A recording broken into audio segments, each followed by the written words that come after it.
Obinna wabika kunanga imoko ndio sasa kunanga Obinna twana si ndio sasa Obinna twana. Gari yako saizi inasemekana inakaa school bus. Gari ya mikata. Wewe tuheshimiane kwa kipindi sawa. Ni Mlezi. Huyu nani huyu anaita gari yetu school bus? Ni aje watu wangu. Niko na form mpya kutengeneza door. Finity Market saizi wako na form mbili, moja ya stock na nyingine ya bond. Imagine with only 250 shillings within 24 hours unaweza tengeneza up to 10% profit, na unaweza tengeneza up to maximum ya 100. Ukiwa na 100k unaweza tengeneza up to 40%. Hiyo ni do ya haraka, ni do ya rahisi at your comfort zone. Tumia hiyo link kwa hapo chini kwa comment section, finya hiyo link, enda ndani, na kwa maelezo zaidi nitawawekea namba yenye utatumia, unaweza call uelezewe zaidi na zaidi. Tafuta pesa, make money at your comfort zone. Hello my good people and welcome back again to Rick B TV. Na leo ni kubwa. Obinna, what up? In the house. What's up everybody? Your God the top is in the building. Obinna wabika kunanga imoko ndio sasa kunanga Obinna twana si ndio sasa Obinna twana si ndio sasa kusema ni oe sasa si ndio hiyo sasa uko aje? Niko fiti. Hebu salimia Wakamba na Kikamba. Akamba muyaseo good. Nikwendete muno. Nataka kusema naitwangwa Netawa. Kuna ingine hapo ukusema naitangwa naitangwa Netawa ama Mambeta Obinna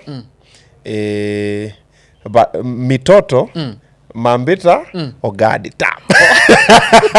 Nimeipata? Umepata? Ndio hiyo sasa. Mitoto. Ya mitoto tusunge. Sunga yo. Obinna wabika. Ndio hiyo kunanga imoko. Wewe kunanga imoko bwana. Kunanga imoko. Mayolo. Obinna. Nini hii umeona Ukambani wewe? Tamu tu. Okay, apart from nzo. Na nzo bora unachukia nzo? Si chuki. Chuki is a very strong word. By the way, I normally try to avoid, even people around me, I always tell them, avoid the words like nachukia, ama hate. I just hate this food. I mean, nachukia hii chakula, no. Sema I don't prefer. No, sema I don't prefer. So kuna nzo na njahe. I don't prefer. It's preference. Kuna watu wamependa sana nzo, wanasema nzo ikikauka ndio inauzwa kama mbazi, Mombasa. But me just nzo is Ukambani everything is nice. Only two things sipo Ukambani. Q the drought inaenda na base. Alafu but it's good for the show. So Wakamba hatuna base. Mimi sijui. Wewe unakaa kukosa base? Wewe unakaa kukosa base? Mimi niko na base. Wewe uko nayo. Wewe ni Mkamba wa Kitengela. Sasa kuna wale wai ndio maana ulikuwa unasema kunanga imoko. Ndio hiyo. No, I was trying. Actually, when we were in the studio, I was really trying to fit that tone. Nilikuwa nataka hiyo ilikuwa keletu kaseo. So I'm trying to keletu because keletu kaseo nyathini lalo pacha. But ku Cambodia ni keletu kaseo nyathini lalo pacha. Hapo sasa. Sasa kidogo tena keletu. Bali unisikia Sami alinimaliza bro, I died. We were shooting. I was dead. That thing is funny. By the guys, go on TikTok, check out Sami Kioko alifanya challenge keletu. Nako alinimaliza. Okay, personally, I don't understand what the problem is until now. I still don't. I'm like, did I pronounce it wrong? I'm like, because nilikuwa na Wakamba wili kwa studio. The problem ni ulikuwa unasema vizuri keletu, lakini hapa kwa lelelelei. Kuna lelelelei. Kuna kitu ulikuwa unaweka. Sasa Sami alikuwa anasema lelelelei. Kuna hiyo kitu iko kwa ngoma? Umeweka. Which part? Kuna part hapo hivyo una nini unaivuta. Wapi? Ndani tu. Kwa ngoma. Lelelelei. Kuna mahali unaivuta ina sound hivyo. Sikia ni ngoma tena. Wala hiyo part ya lelelelei, hiyo part sijui. However, what Sami did was very good. Actually, me push ngoma. We already have over 200,000 views and something because everybody's curious. I want to see what's happening. And while that is happening, there's that talkability, which is good. Normally, when a song comes out, people talk about different things. Either people talk about how beautiful it is or how not beautiful it is, or how the video looks. Ama kuna dem flani amefanya nini. People have different things. So it was perfect. And I enjoyed that creating the song with Kenwa Maria. You know, he's a legend. Yeah, I grew up listening to Kenwa Maria, bro. But Kenwa Maria sio rahisi. Bro, see, I met him kwa nini yenyu? Kamba Festival. Yeah, and then when he was vibing, we went on stage, we danced. And then now later, when I was figuring out who to do a song with, then I was to do a song with, what's his name? Maima. Yes. What happened? No, Maima prefers a different vibe of the beat. He said he prefers there's a band. There's a way it's placed to live band, Nini. Yeah. And I even tried to explain to Maima, I was like, I'm doing a different sound. Mine is more of a fusion. Even if you listen to Wanyola, you listen to Welo, you listen to Kado, you listen to Inchereni, the one I've done with, is a Masai song. Yeah. I've done with DJ Queen. There's a vibe. Like if you listen to Inchereni, I start with, every time we turn up in Masai land, everybody know it's a vibe. Begging for more, no. Yeah. Begging for more, now you know. So I'm trying to we are fusing dancehall, Afrobeat, and then now we bring now the traditional. Kama Wanyola kuna isikuti ndani kwa umbali, lakini pia na trying to modernize it. So when Ken listened, Ken was like, okay, I can vibe with it. Let's find a way to do it. And we found a way to do it. Yeah. And it came out beautiful. And Nani also, I can still do a song with Maima. I love Maima. Yeah. He's fire. I don't know base ingine hapo. Hatari. Hiyo sasa hiyo. Sasa ndo Wakamba tunakwambia tuna base. Kuna special one. Yeah. So I will still do a song with Maima. Yeah. Inakuja. Yes, I want to do a song with nearly all the Kamba artists because I love the Kamba vibe. Nikuulize. Kuna guitar. Nikurudishe tu hapa nyuma. Ili kuteka how long kuimba hii song na Ken wa Maria kwa studio? We did it we did it in 2 hours actually. 2 hours. We did it in 2 hours. Ukashika kele tu. We did it in 2 hours. No, that was a small part. The other parts were a bit difficult. Your part ilikuwa very simple because we already had the concept. So it was just merging it and Ken guiding us kidogo hapa to change hivi tufanye hivi. Yeah. And Ken also preferred the beat to be a bit slower, but he already made the beat. Na tayari nilikuwa nisheka hook, so I'm like okay. So actually he found a done majority of the things, so tukaanza kuchange kidogo. Ulikuwa ushajiandikia? Yeah, some of the parts. Ken wasolinisaidia ni Fred yuko kwa Cambodia, my reels guy. Yeah. So hiyo mitoto tusunge ni Freddy alinipatia word. Mimi kwa zile unasemaje madem kama wanaitwaje yule kanambia mitoto. Alafu sema nataka kuniambia let's dance. You know, let's just let the body go. Kanambia tusunge. Hata kuna ngaimoko but walikuwa wameniambia nyingine. So kuna yeah, I think kuna ngaimoko pia ni Freddy. Then Singer Miles pia kwa Cambodia. Singer Miles pia alikuwa anasaidia na harmonies and everything. Then Ken pia kaleta a few hapo. Oh, nice. Yeah. But Wakamba wamesema hii ngoma iko nje. Wakamba wagani? Wagani. Wakamba kwa comment section. Yeah. Those are Kambas who are on TikTok, who are on Instagram, ama on YouTube. Do you know how many people are not on the digital platform? Wengi. Exactly my point. So when you sit and base your career ama your creation on a few people who are on that platform, bro, as an artist, you will give up long time ago. You know, now let me tell you something interesting. This is not my first rodeo that nimefanya ngoma nikambia, wacha kuimba. They said that before I did Welo. Welo was like, I think my 69th video that's on my channel. Niko na mamita. It peaked. And when it peaked, still some people, they still talk shit about Welo until now. Kuna msako, hii ngoma nini. Lakini ukiweka tu hivi Welo, there's no Luo guy, there's no Kenyan.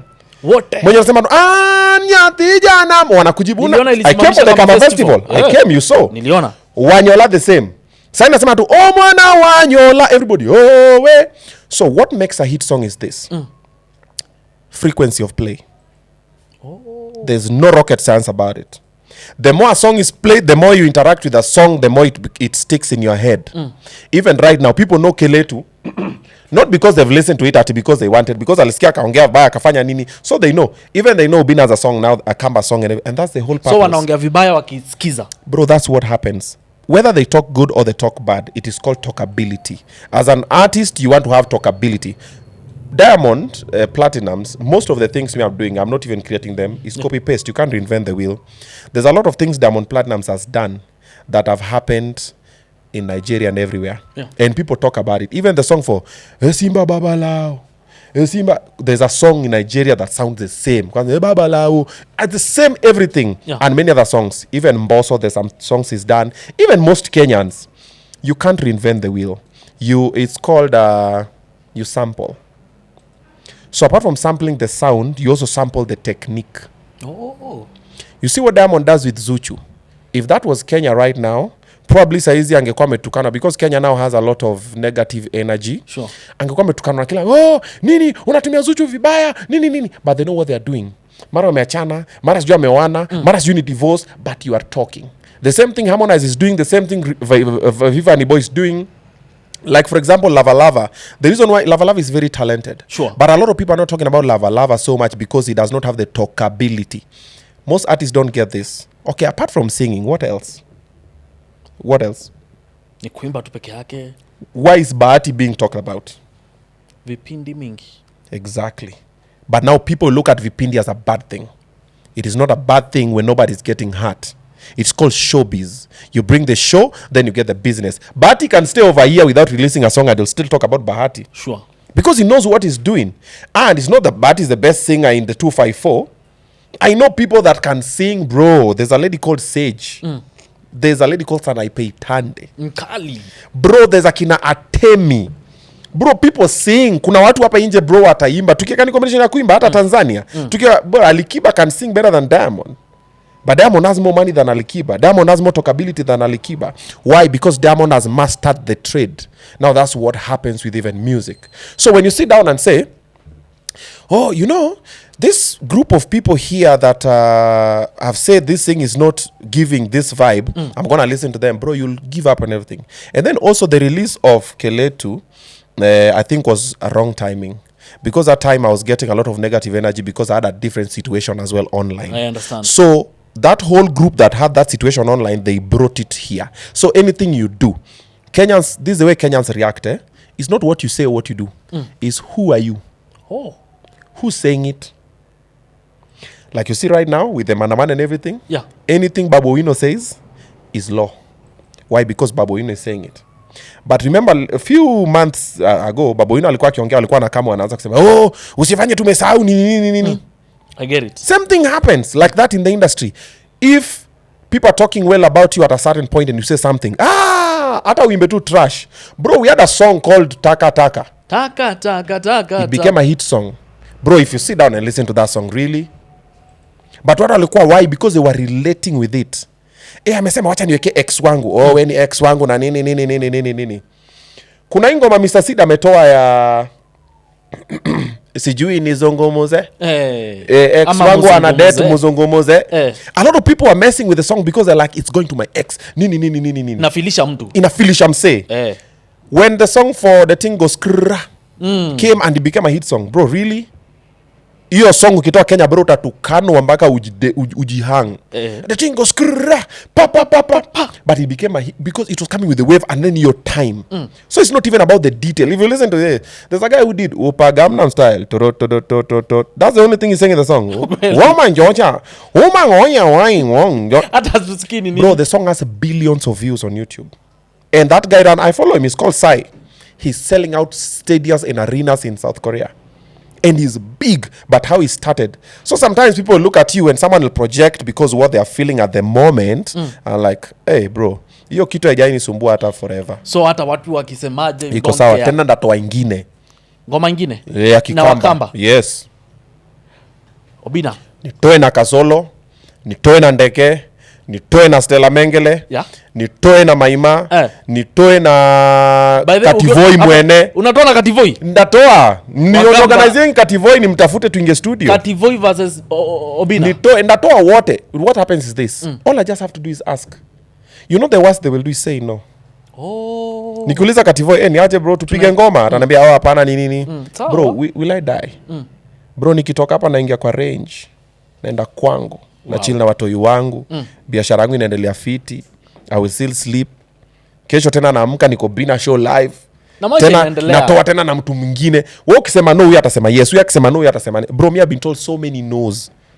Not only even in relationship, in career. Bro, there's a time I had a manager called Moseso. We had written about 100 proposals. Nilikuwa kwa laptop yangu, had a HP laptop back in the day. Bro, to pitch, I think only one deal went through kwa hizo 100 proposals. You only need 1 year. So me, I'll talk to all of these Kamba artists. Bro, me, I love doing music. Provided I'm moving and I'm vibing, kunako ka guitar, nini, tupige. huyu ataipenda iko sawa. Kuna kijana anachapa Wangla Ukambani. Yes. Anaitwa Maxwell, mwalimu. Weka tupige. Anataka mpige na yeye pia. Organize tuingie studio. Me if I like the vibe. You know, normally it's just about the vibe. Yeah. And then also another thing that people always, a lot of artists normally go wrong with, they assume they know a hit song. Oh. Bro, you don't. Bro, I know a lot of artists with fire songs. Zana kucheza ngoma uko like, yo! Mbona ijaenda? Then anatoa sana angalia hivi. Then mse mwingine anatoa ngoma ingine. Oh my God! You see? So it comes with seasons. There are normally seasons. There's a season when an artist does a song, it just goes. It's like now BN has that season. Bro, hata sai BN aingia kwa studio afanye Tasikiza. Kesho TikTok, bademote tu It comes with seasons. Yeah. Unaweza kwa mnoma ama usikue mnoma. It is secondary. I know a lot of amazing artists in Kenya that nobody even cares about. They don't even have gigs. They can't even pay their bills. And I know a lot of amazing artists in Kenya, including myself. And I'm making money. Bro, Juicy, I was looking at the money I've made on streaming. Bro, I made... Was it $3,000? $3,000. Bro, niliingia hivi. I have a distributor, sawa market juu hawajanilipa. Yeah. So kuna seo distribute ngoma, ukishaweka unaeka then wana distribute. Bro, niliingia, I still have $3,000 from music. I'm like, hey. Easy too, hello. Easy too. Kele too. Bro, this ones, hakuna nyingine. I'm like, $3,000 from music. Okay, I've spent way much than it. Yeah. But I'm like, at least it's something. And also if you look at my streaming stats, you know, there's a lot of songs that I release, even audios that are on the streaming platform. So, ukienda Spotify, when the audio mark, you just search for Ogadi Top, Obinna the Ogadi Top. You'll find a lot of songs that are like in a Friday night and everything. And some people don't know them here, but there are people who are listening to them. Some are not even local. But they're talking about Friday night. Yes. Ngoma ilikuwa kali. Friday, si ilikuwa. Ni kali. Friday night is among the best songs I've done. Na ulihusisha mpaka mkamba wetu BS Kaviro. BS Kaviro. Bro, Friday night I have about 9 artists. We have Princinda, we have Arrowboy, we have Masauti, we have Christoph, we have BS Kaviro, we have Fatso, we have Kenrezi, we have Notiflow, na wewe, we have Mr. Seed, then myself. 10. You want to tell me these 10 people are wrong? But Friday night ni no. I took the production, everything, video. Even the video. It was expensive. It's among the expensive videos I've done. And all these artists came together. We did a fire song called Friday Night. It's still over there. Check it out. Yeah. And it's fire, but it did not blow the way. If I release Friday Night after releasing Welo, aside tungekuwa nasema story tofauti. That's what I'm telling you. It's seasons. Times and seasons. You might have a fire song and then you release it. That time you're like, there's some of my songs I listen to. I'm like, yo, this song, man. But there's some I listen, I'm like, hapa kidogo. But you know, it's a learning curve. Bro, every day you get in a studio, even production, even what you do, content. Leo nda shoot TV, nikiwatch, niko like, kumbe kuka hivi ni noma. Next time da change venye nimekaa. You grow, you improve. When you collaborate, you also learn. Nikipingia na studio, niko like, umse andiki ngoma maze.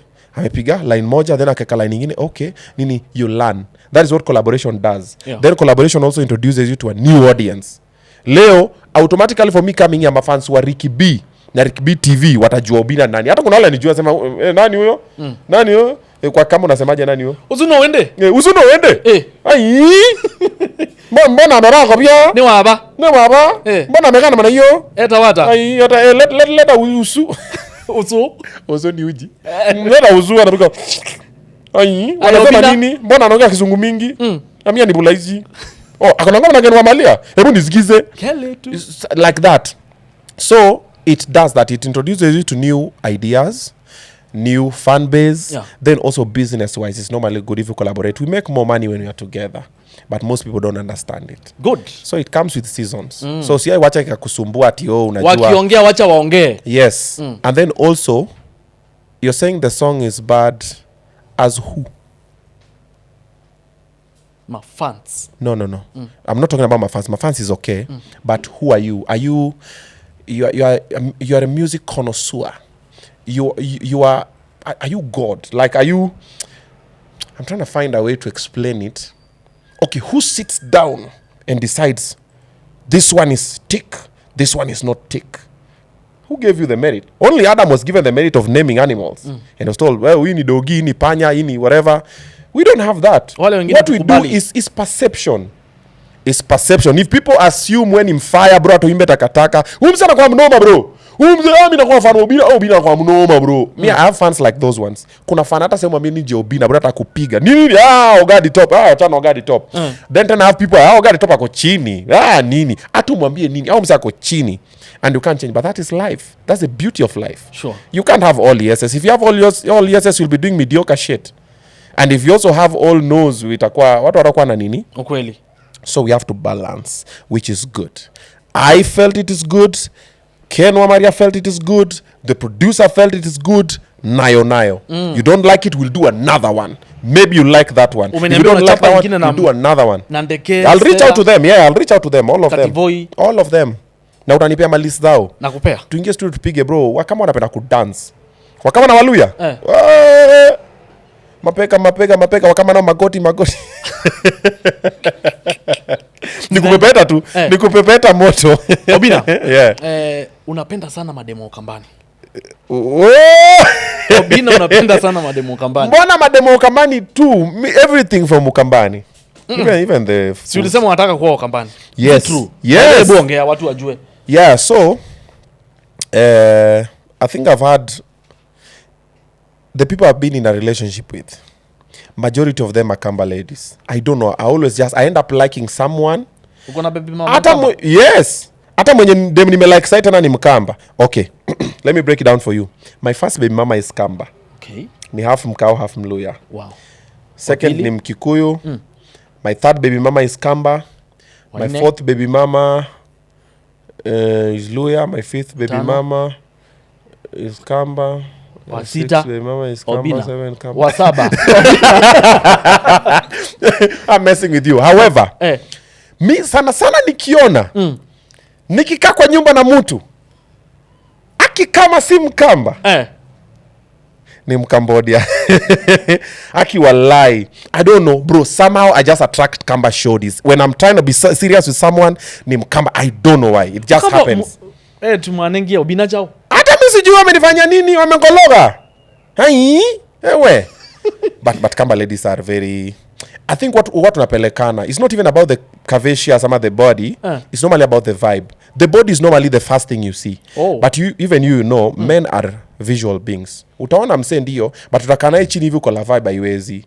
Mukishaka kitu kwa wiki moja kuzile, mimi naondokea ngori. But sama unapatanga una maintain because of the vibe. It's not about the body. The body will not keep you for that long. Okay. Body inaweza achieve objective. Hey. Alafu after ukisha now what next? Ingawa mpira itolewe pumzi. Ndio hiyo sasa. So what next? Right now kuna Mkamba? Uko naye sahi? Wapi? Wakitui. Yani Wakitui. Yeah, Kitui.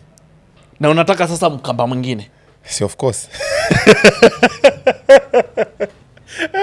No, huyu niko na hata sijui kako na mimi by the way. Yeah, mambo ni mingi. Lakini ni Mkamba. Yeah, of course, yeah, ni Mkamba. Ni Mkamba alafu ongea. Hey! Wakamba wapi ni wazuri? Unajua kuna Machakos, kuna Mwingi, kuna Makueni, kuna Kitui. Kuna wengine nasikianga ni vichwa ngumu. Wapi? Sijui, niliambiwa tu wapi? Unajua venye unaambiwa wangu Kangundo. Ni Kangundo. Si unasikia takule wanasema for real? Wakangundo ni hotel maotero. But ni wazuri. No, like by sasa unajua unataka mtu anaweza ngoja bomba. Wanafanya nini? Vita. Ai mimi nimepigwa we. Hai. Aki hapo Kangundo umesema ukweli.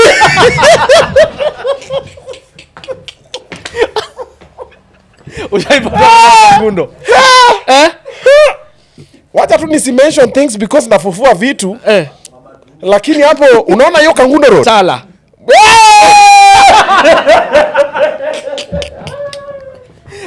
Au semangi kwa peke yake unasema Tala Kangundo.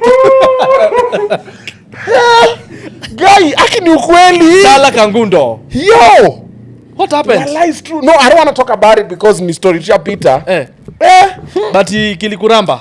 Hiyo barabara hiyo. Aki wallahi ni ukweli, come to think of it. Damn, I'd not even. Wow. Tala Kangundo. Kuna mahali kwa hiyo barabara. Inaitwa aje? Mention majina alafu sasa ukimention sasa mimi ndanini. Sasa isikwe ni mimi nilimention.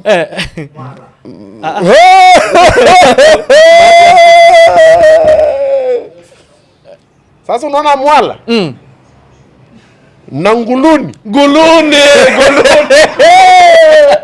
Hey! Nguluni wenyewe. Hizo mbili. Unajua sasa kuna tunaanza na nguluni, Tala. Unapita nguluni ukienda Tala alafu unafika mwala. Kangundo. Alafu mwala. Mpaka ulikuwa ushaenda mpaka nyumbani? Wacha tu tuseme hatutaongea sana kwa hiyo maneno, lakini wacha tujaribu Kitui. Try Makueni. Tujaribu Makueni, wako sawa. Kitise. Mimi sitaki wale wanapenda war. Mimi hapo kwa war. Ama wa Mombasa Road. Mombasa Road wapi? Sultan. Emali, huko wako fit wanaongea ki Mombasa ile.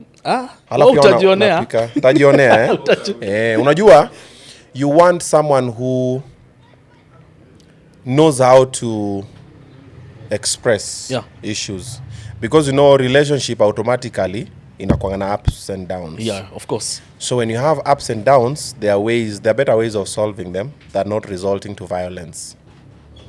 And then you know, normally as a man if you are violent, you'll mess up a lot of things, from just the society to your family to your kids to your partner's face and everything. So normally it's good to leave. However, for most men, if you leave, you are considered a coward. Yeah. And then also for most men, if you talk about what happened to you, you like playing victim. I've seen it by the in some of the interviews I've done. I've seen there's another interview that he posted jana. I think we did it, I don't know, you 1 year ago. He posted jana, I think Nairobi Gossip Club. Then he kind of comment this guy's always playing victim.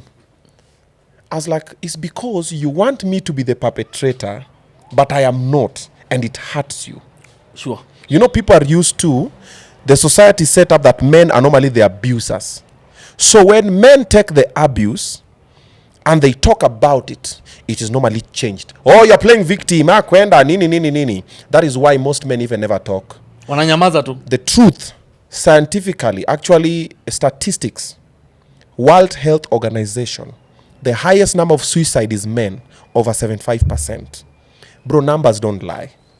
Why do men resort to suicide and such things and they fall in depression? Kuna wanaume wengi sana ni walevi, bro. Baba zetu, mabwana zetu, mandugu zetu, hawaelewi. Huyu anakuwa mlevi. Huyu ni mjinga nini, kazi kulewa tu. They are looking for a getaway. How do people get into substance abuse? They are trying to look for a getaway. Mazee msame fika kwa nyumba, akiingia nyumba ni matusi tu, ni kuambiwa nini, huku nje hajajipa. So what you do, ukitoka kutafuta, unapita place, umepata rikibi, nishike kimoja, unapiga, zimekunaisi, unafika kwa nyumba, mazee we ni zombie. Unatukana, unaambia nini we ni zombie tu, lakini because pressure is too much. Sure. And times have changed. Back in the day, especially the Kambas, by the way, were being told, like Luos were being told who to marry. Watu walikuwa wadogo. Unajua our parents used to be very tribalistic. Oh, musioe hapa, sijua wanafanya nini, huyu. So we used to be told. I don't know if it's true. We used to be told that Kamba ladies walikuwa wanafundishwa how to ngoja boma zao na nyanya zao. Even how to please your man and everything. Is it true? It used to happen? Yeah, so we are being told like that. So, back in the day, the elders walikuwa nakaa na watoto wao wana explain. Nowadays, it does not happen.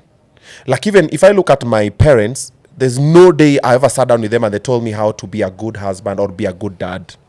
And the same thing, I'm sure there's no single day they sat down with my sister and told my sister how to be a good wife, how to be a good mother. Because au pia walikuwa napiga freestyle. But probably their parents told them. Now there's a disconnect. So that's why una find majority of women don't know how to keep a man in the relationship. Because you know what they assume? Keeping a man sio kazi yangu. And when they say keeping a man sio kazi yangu, everything shifts. But the man, remember, inafaa provide. So unaambiwa as a man kuprovide ni kazi yako, but dem anasema keeping is not my job. But what do men want? A submissive woman. Nikikam to home, kumetulia. Amani. Now that's where we're going to the submission. Ule tu, ni aje, babe, tunaweza kula nini, whatever, nini. Hata ukiwa na issue, there's a way to approach.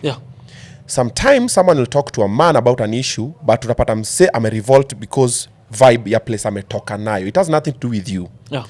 But we pia umemokota na gear 5 akakujibu na gear 5, sasa mko gear 10 mkipanda. Zinawaka. But nobody told you guys how to sort issues that huyu akipanda huyu ashuke, huyu akishuka huyu anapanda. Nobody did. So we assume we know, and all of us, even myself in my failed relationships, I played a major role because I did not know a lot of things. That's what I always tell people. The person I was a year, even a day ago, is not the person I am today. Different. Every day I'm learning something. I'm like, Even I look at my relationships, the ones that failed, I'm like, this one, I could have seen this before. I could have seen this before. I could have, you see, I'm like, I played a role in. But nobody sat us down. Even you, even all these men who are here. Kuna msiameka chini, hata Mamorio. Tukiongelesha nanga, tunasema, bro, unajua, ukipata mama mejam, maze sema tu pole, babe, maze, I'll do better. Atuambianga hivyo. Tunakosea, amejam, kwende. So once we are on that zone, mwanaume amejuanga tu dema kijam, huyu ni kichwa ngumu wewe kwenda nini na story naishi hapo. Instead of going like, hey babe, mbona umejam maze, nimekukosea. Because most women by there you'll find if you come down wanarudingi. Ukipanda pia anapanda naye because hawezi nishinda, unanishinda aje, we are equal. Because now that is what the society is saying, that men and women are equal. And we don't have the mentors, we don't have father figures to sit down and teach us how to. Then now when you look at the normal modern woman, they've been empowered in a way, they're being told the man is beneath you. Mwanaume asikwambie kitu, wanaume wako chini yako. As a woman, you have to be da-da-da, which is good. Now they go and become da-da-da. Then you realize there's no man who is in that level to be with you. Because neither you're too powerful. Unavimba wote. Yeah, wewe sasa umefika, wewe sasa mwanaume akwambii kitu nini, anaingia saa 4 usiku, unaingia saa 4 usiku. There are some things that men will not say because some majority of them are afraid to say. But when a man finds a woman that wanakimbizana nae, like poles repel. That is science. It is basic physics and science. See, physics is science. Yes, that is physics. Like poles repel. Niko hapa, uko hapa, hatupatani. Hawezi patana. Even we know some of our friends that have very successful marriages. Tunajuanga who's wearing the pants in the relationship. Sometimes you find it's the woman, but you find it's a man who ananga mambo mingi. Ni sawa tu. But tumejonga kwa hiyo nyumba nana make decisions. Even our families, our fathers and our mothers, we know who makes decisions. We come from families that mama alikuanga akisema left, kila mtu anasonga left. Na unapata mama na dad wamekaa pamoja for 50 years. Na akisema left ni left. Ni left. Basa hizo unapata dem anasema left, mwanaume anasema right. Sasa wamekaa kuna mse anaenda penye anaenda. So Obinna ni like relationships are nowadays. Ni kama kila mtu ni kichwa. Kila mse ni kichwa. Now that's what happening. Na itaisha kweli? I don't think so unless we change a few things. You see, let me use myself as an example. My last relationship that was very messy online. We were two people, and once we met, so now this is me owning up to the roles I played. Yeah. So the minute we met like this, and I noticed this lady was not on social media, na alikuwa nini alafu nimse ni kama ametulia. From what I saw from the onset, I was like, mimi pia nimekuwa single for a while, why not? Nikasema all this other relationship nilikuwa nikikaa tunapimana na choka before Nicola huyu, nikasema let's just do it, and that's how we ended up moving in together very fast, and everything was rushed. Yeah. So when that happened, then I realized she was a different person. I decided now to be the woman in the relationship. Oh. Yes. So nikanyamaza. So confrontation ilikuwa less, because when you bring a confrontation ataanza kulia, and so you avoid. So I would pull up home, I would get home mapema, nicheze na watoi nini, watoi waende kwa bed 9 p.m. because of shule the following day, nimekana watch movie nini, then msata show up kitu saa 5 usiku. Kama zake zime nice. Unaona? So akishow up hivyo, now what do you do as a man? There are different ways. One, unaweza enda zile, umetoka wapi? Saini saa ngapi? Unaingia kwa nyumba nani saa hizi kama zako zime nice? So that's one. The second thing, wataingia kusema, babe, si tulikuwa tuchongea hii story mazee. Nakuja saa ngapi? Sasa saa hizi mazee, cheki mazee, watu hiyo wamekungoja, tumekula au kukua. Mazee, and then nimekuambia mazee, don't drink and drive. Ukishawaka, tuseme saa hizi wende uvunjike mguu. Utataka tuendelee kwa nayo kwa relationship? Na nimekosa wewe umetaka. Mazee hapo umechoma, hapo mazee. Mazee change mazee, si poa. So kuna hiyo, of which I was doing most of the time. I'm like, mazee, tumebonga hii story. then you keep quiet. Na hakuna change. There's no change. Aya, nyingine akiingia kwa mlango na kutana naye na ngumi. Nini wewe, nimekwambia nini, rudi penye umetoka wewe, na ufunge mlango. Na ufunge pia gari. Na so mwache sasa akae hapo nje because gari pia ni yako.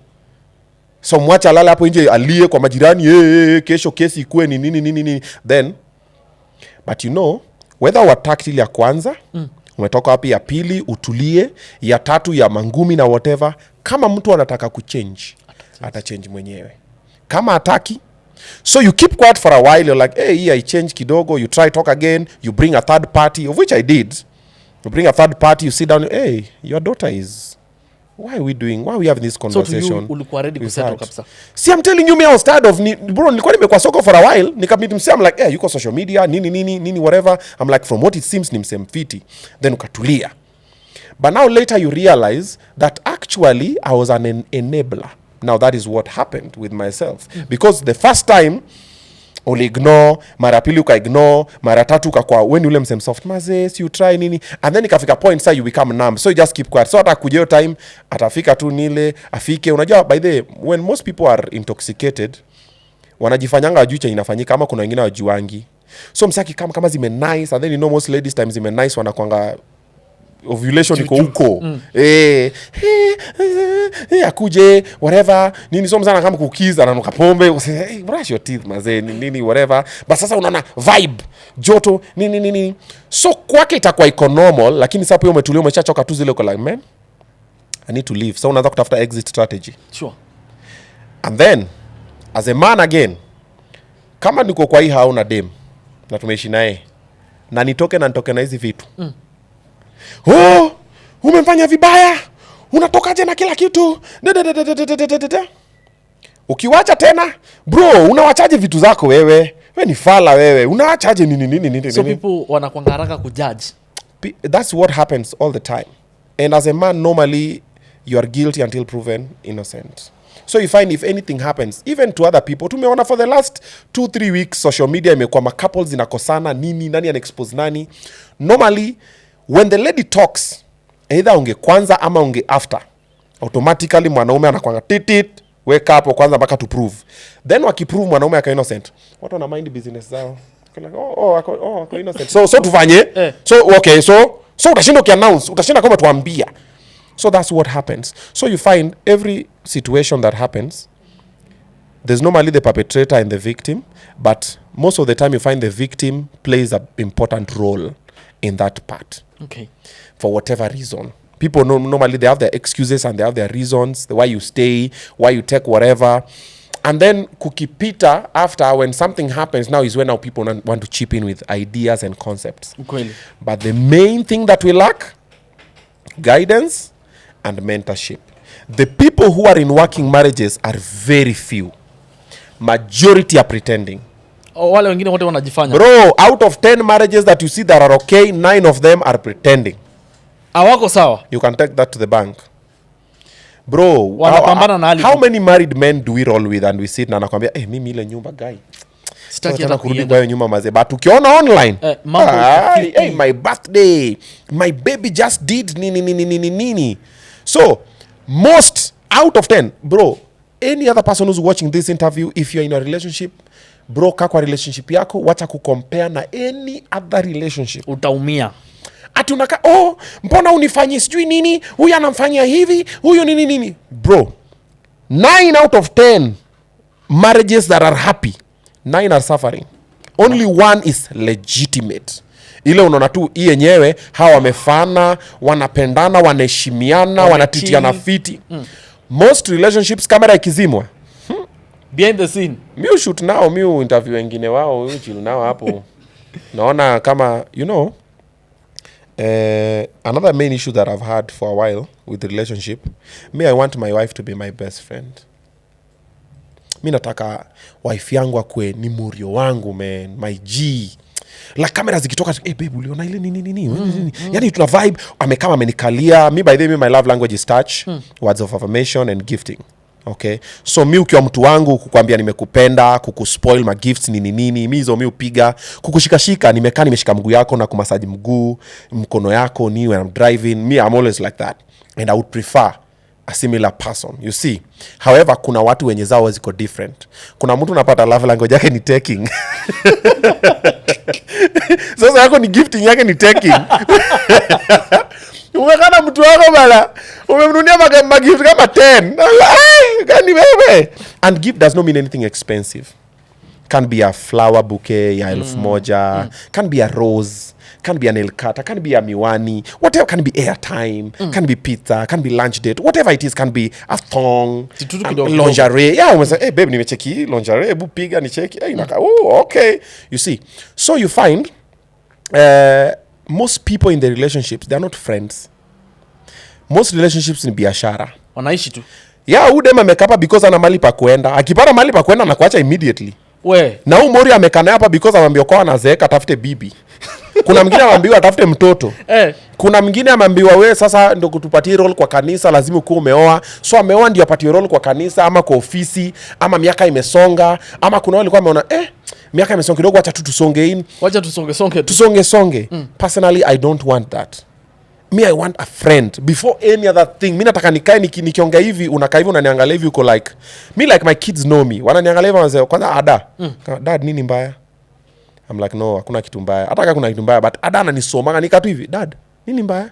Naambia hakuna kitu mbaya. Amenijua. Little on one kijambi hivi, dad, nani amekukasirisha?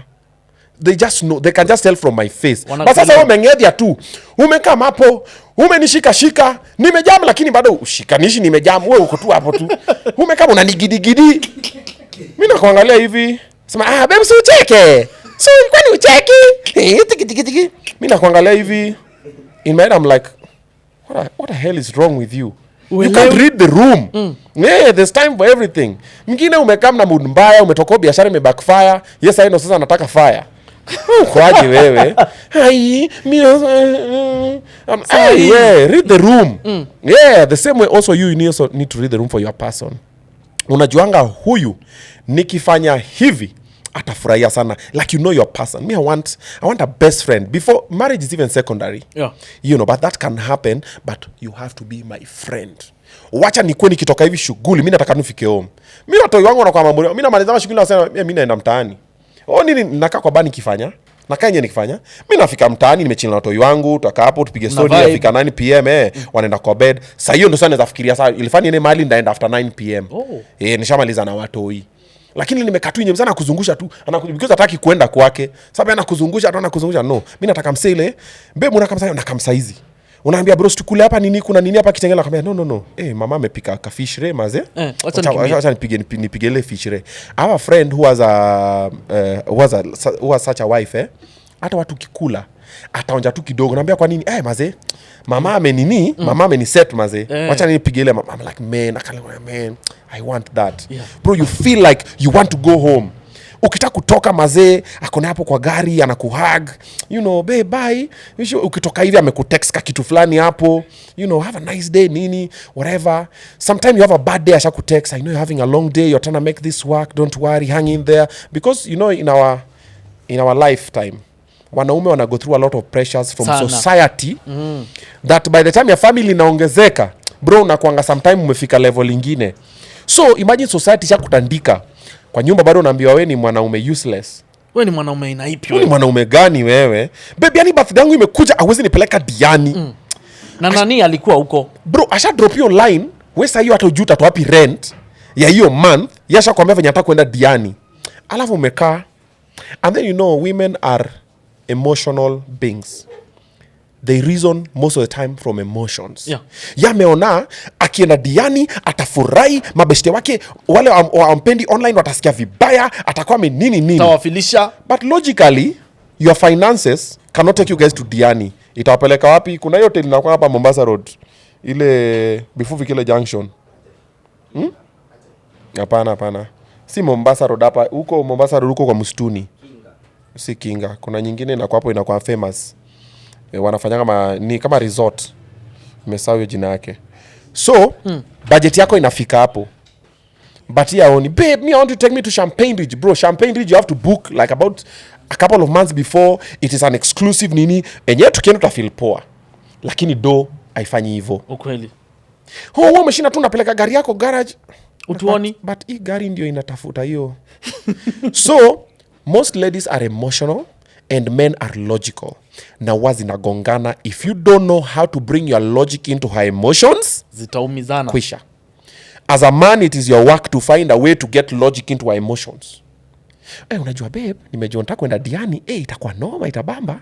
Lakini kuna place ingine nimeona hapa Limuru. We! Babe, nakwambia baiskeli unaendesha juu ya kamba, nini, alafu kuna kakamp, unaeka kakamp, nini tunakatulala kwa tent. Babe, imagine umelala kwa tent. Unampanga. That's why ladies are very, kitu anasikia. What they hear. Men, what they see. Yes. Men are visual. Women, what anasikia inaingia kwa emotions, speaks to her soul. So most men, we've not mastered the way to speak to their emotions. And also that's another thing that also I've normally found is a shortcoming with myself. Okay. Me, I'm normally very logical. Mimi, very pragmatic. Mimi nakwambia, skiza.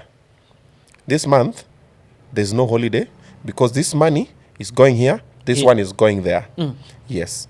Na me, by the one, you see when I leave like in the morning and you're my person, I'll tell you my itinerary. So naenda kwa ofisi, naenda kufanya hivi, niko na hii meeting hapa, naenda hivi, naenda kwa hiyo hoteli nifanye hivi, naenda kushoot hivi, nini, alafu probably I'll be back by around 6. If anything comes up, I'll let you know. Okay.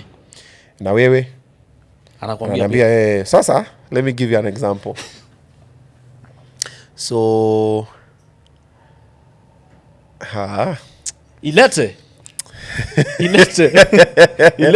So one day, I told my person, wacha niseme which person, ndio at least kusikwe na. So I told my person my itinerary like that.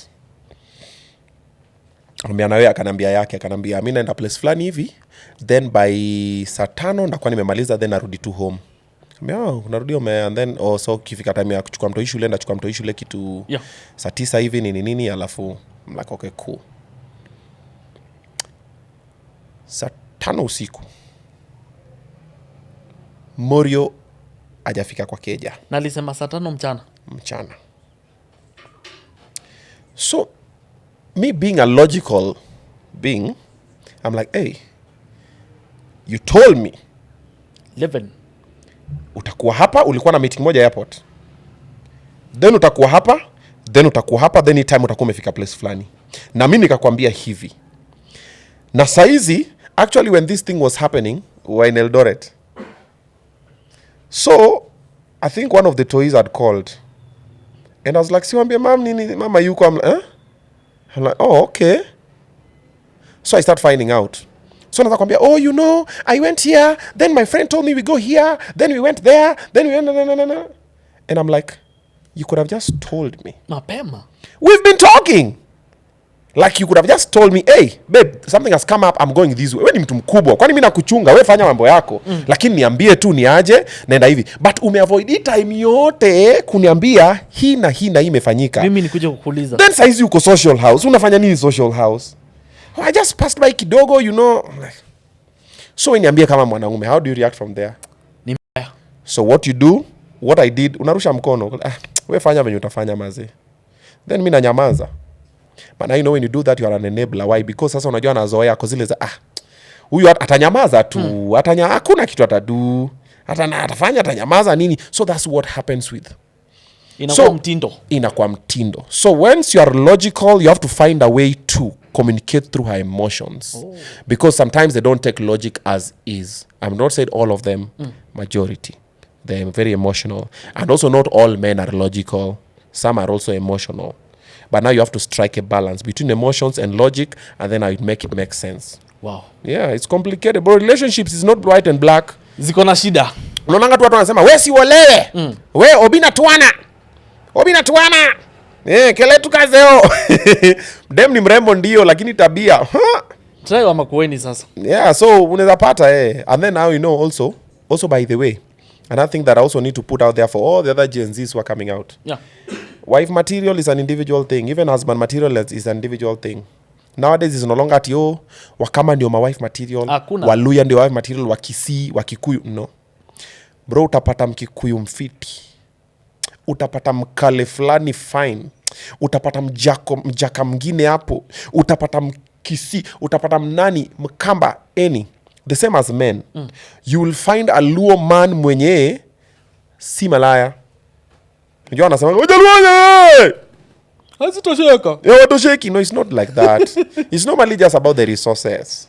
Yeah, you know, when you have disposable income, I can take care of Njeri and take care of Akinyi and take care of Mwende and Mwikali and Mwende, and also Chebet. I can also still take care of a rent. It is, you know, yeah, you don't say that your husband is loyal. Is he loyal because he does not have resources, or because he's afraid that he'll be caught?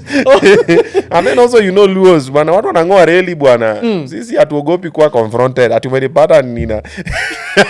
Yeah, so normally, wife material or husband material is an individual thing.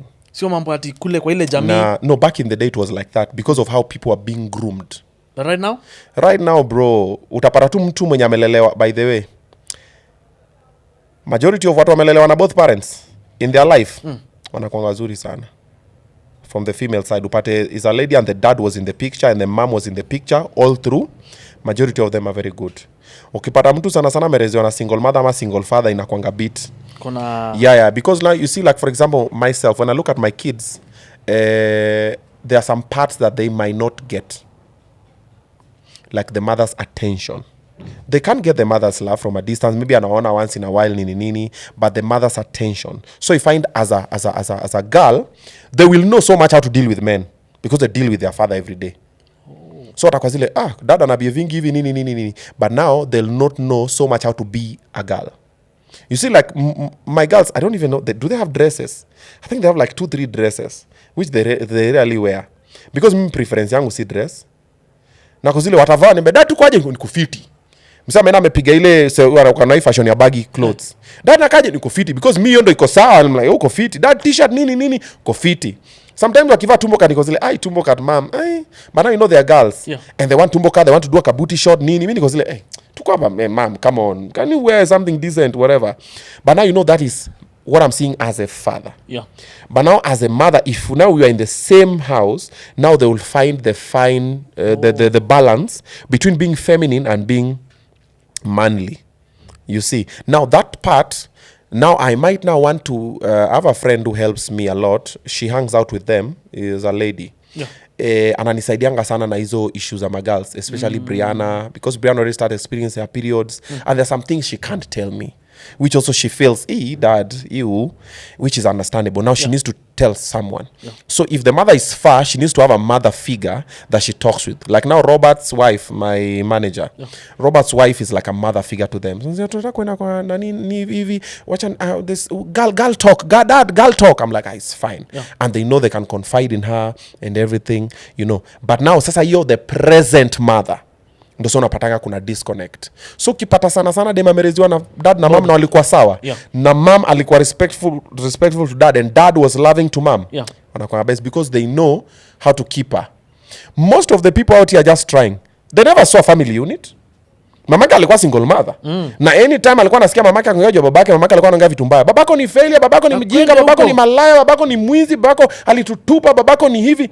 So they know men are just wicked. You see even in comment sections, even this one. Look at comment sections normally when a man is going through a situation. Utaona zile comments are, anywhere you see a man being beaten, call me. Wake me up in the middle of the night ukiona mwanaume anafanywa vibaya. Wacha wanaume wa comment hivyo uone. Ati anywhere umeona mwanamke anafanywa vibaya niite saa 8 usiku. Utaona venye atatukanwa hapo. Because now there is no that balance. However, that should not be there because that means when someone is being hurt, you want to celebrate. Which is not a good thing. Sure. But why does it happen? Because of what they've been through.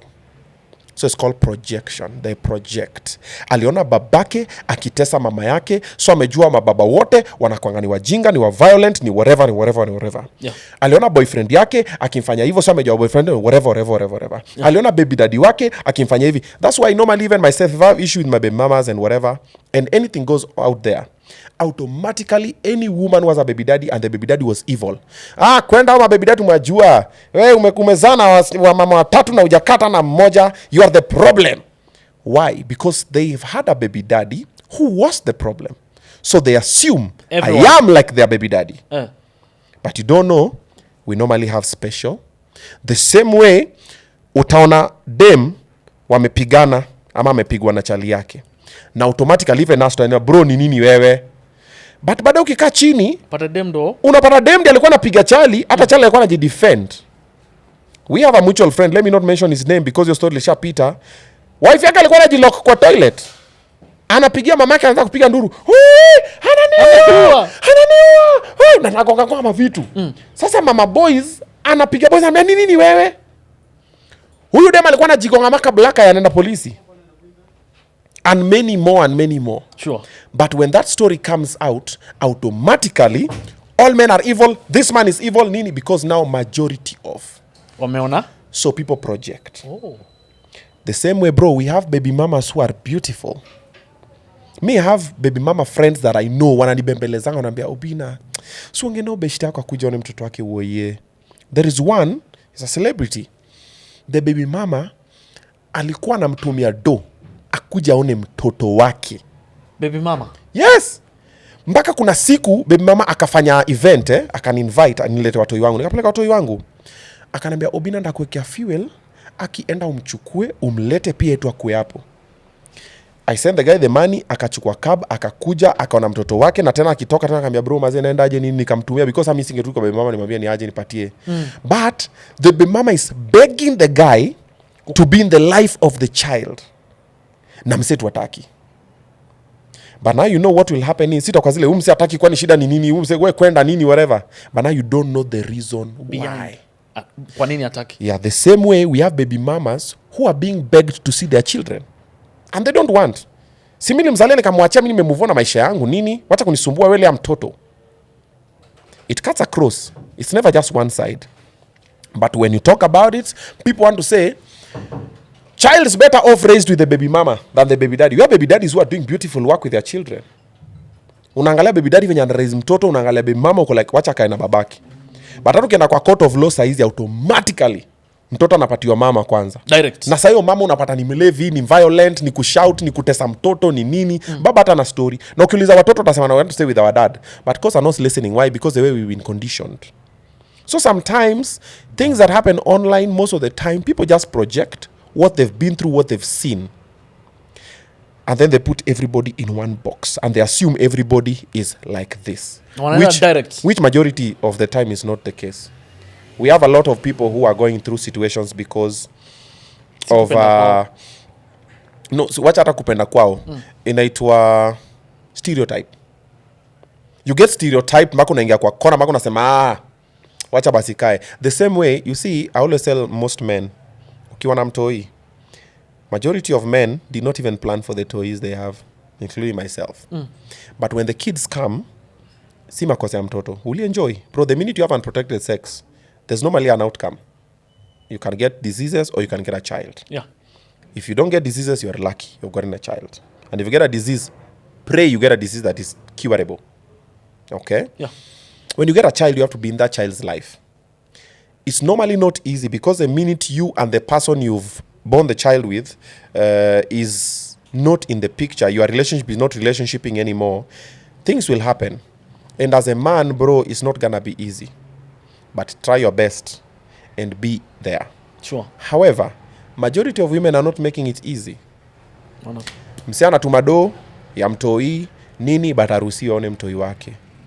Do inaruhusiwa kuingia. Do inaingianga vizuri sana. Lakini mtoto huwezi muona. Huwezi ona mtoto. Why? Because she has decided. Who did I say has decided? She. Mama mtoto anasema, mimi nimeamua, mimi sitaki aone mtoto wangu.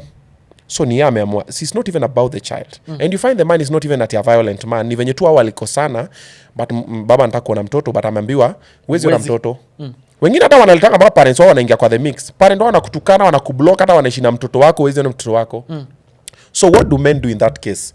Unapata mwanaume anaacha kutuma do. Ukianza kutuma do unaitwa nani? Deadbeat. Yes. Oh, ni deadbeat, atumangi nini, but people don't come and wait and see. Majority of fathers, bro, I talk with them. You know, normally when I talk like this, people come and tell me, oh, they're in my DM. Yeah. Bro, I'm normally talking because I want men to talk. Wakiongea, the ladies will know where they went wrong. Then we'll find a balance to part when you accommodate each other. I normally don't talk about it to bash the other party. Yeah. I just share, and I always put myself as an example so that muone from mine. You see. But when it happens like that, unapata, unaongea because of nini? I'm like, no. People are not even fighting anymore. It's about the toy. Yeah. So, mothers, majority of time, they'll not make it easy for the man to be in the child's life. Watakata. And when the man realizes that, they withdraw their support. When they withdraw their support, kungoja reach out, inakuwa ni matusi. Then, ukitusi mwanaume ni ego. Ego ikisha ingianga, umeshamtukana anasema, susha ni post mimi ni deadbeat. Very good. Sasa wacha sasa nikwe deadbeat vizuri. Na mtoto ndiye ataumia. Now that's where I'm going to. Now this is for men. The minute umesema umekuita deadbeat, umefold your hands, ayawacha sasa kiumane, ni mtoto ndio bado anateseka. Bro, above all, utapigana. Bro, mimi nimemenyana na baby mama wangu, bro. Nimeiba mtoto kwa shule, nimeiba mtoto kwao, nimeiba mtoto kwangu, nimewapeleka children's court. Bro, hizo zote. But above all, it's a child who's suffering. So I figured it out, and maybe if you apply this one, it might help you. Stop fighting. Don't fight. Keep quiet. Send the money. Keep your receipts. And when you send the money, ifuate na text. Umetuma pesa ya nini? Tuma hiyo 5k, hiyo 1k, hiyo 500. Tuma nimetumia ununulie junior socks ya shule. Sure. Nimetuma, pay the school fees, pay the medical, pay whatever. Unaweza kuwa wewe na huyo mama muna vibe whatever. But because of the child, wewe jaribu bro, utatukanwa nini? Don't respond. Yeah. Mimi nimerespond nini, ikafika point nikaona unajishusha level nyingine yenye si poa. Unaona? Yeah. So, as a man, I'm sure I'm normally telling people to talk, but there's some things that you be strong about. Also, now that's what makes us men. Yeah. Matusi haitajindika kwa mwili yako. Yeah, you already did the mistake. It has happened, the child is here. Tuma the money. Keep the receipt. Follow up with the text of what the money is about. Mind your business. Children will grow. They always grow. Children will always know which parent is the problem. And with time, emotions huwa zinatulia. Okay. Hiyo hasira yako nayo nini huwa inatulia. Na naona makosa yake. Yes. For the mothers who probably the fathers wamechukua watoto na wataki uone mtoi wako pia, matusi will not help you see the child. There are some ways, most of the time if you go through courts watakusaidia, but kama msi yako na pesa sana haiwezi kusaidia, but just try and reach out in the most subtle ways.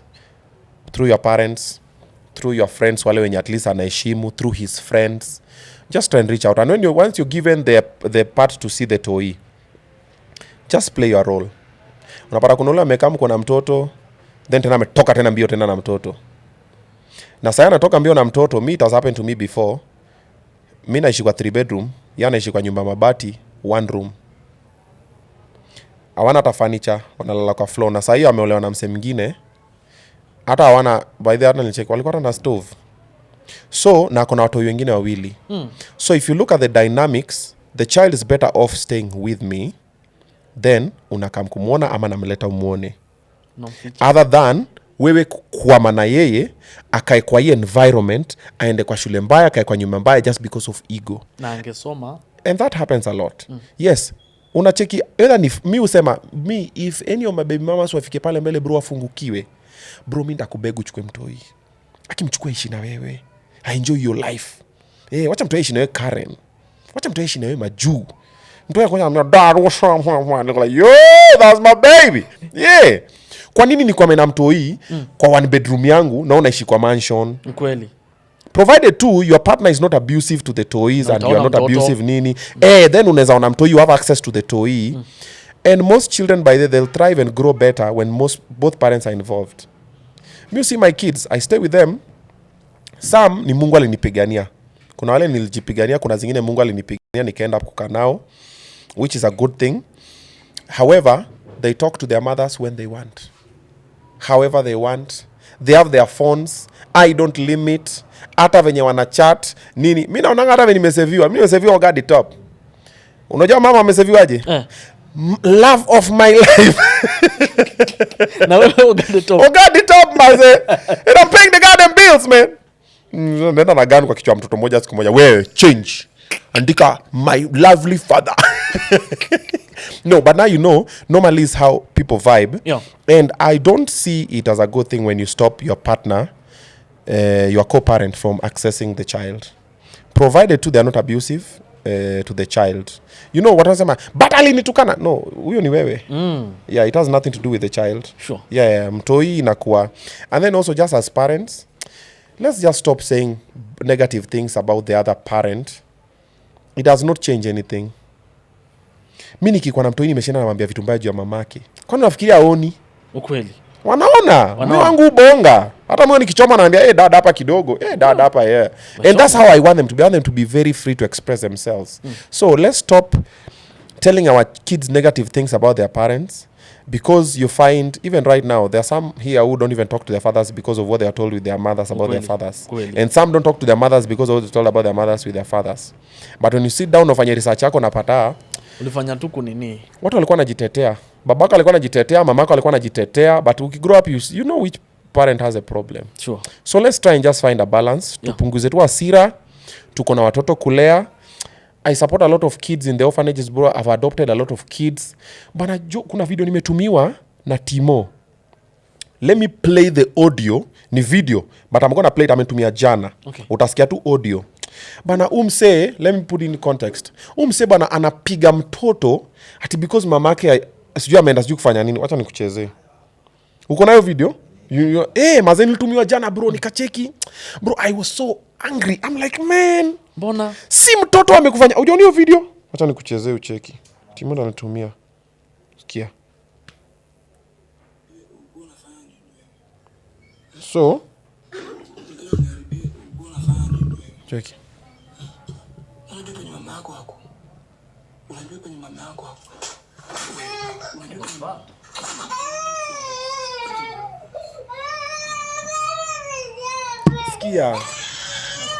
Sikia man. Maka mtu anambia baba usinichape. Sikia, mna bana nampiga na record mazee.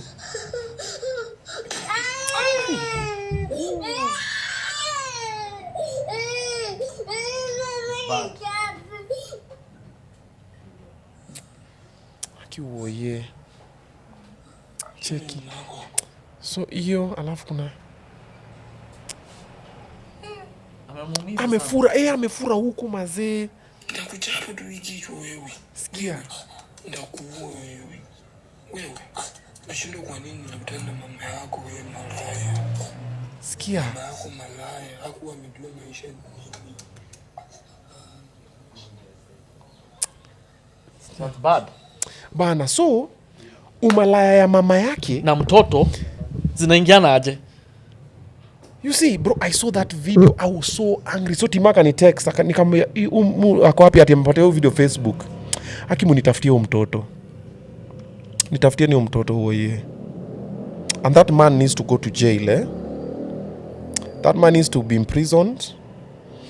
Let me take that child. Nimpeleke penye kina Rosie wanasoma. Mweke hata boarding wakifunga kwa narudi tu hapo home na relax. Hey.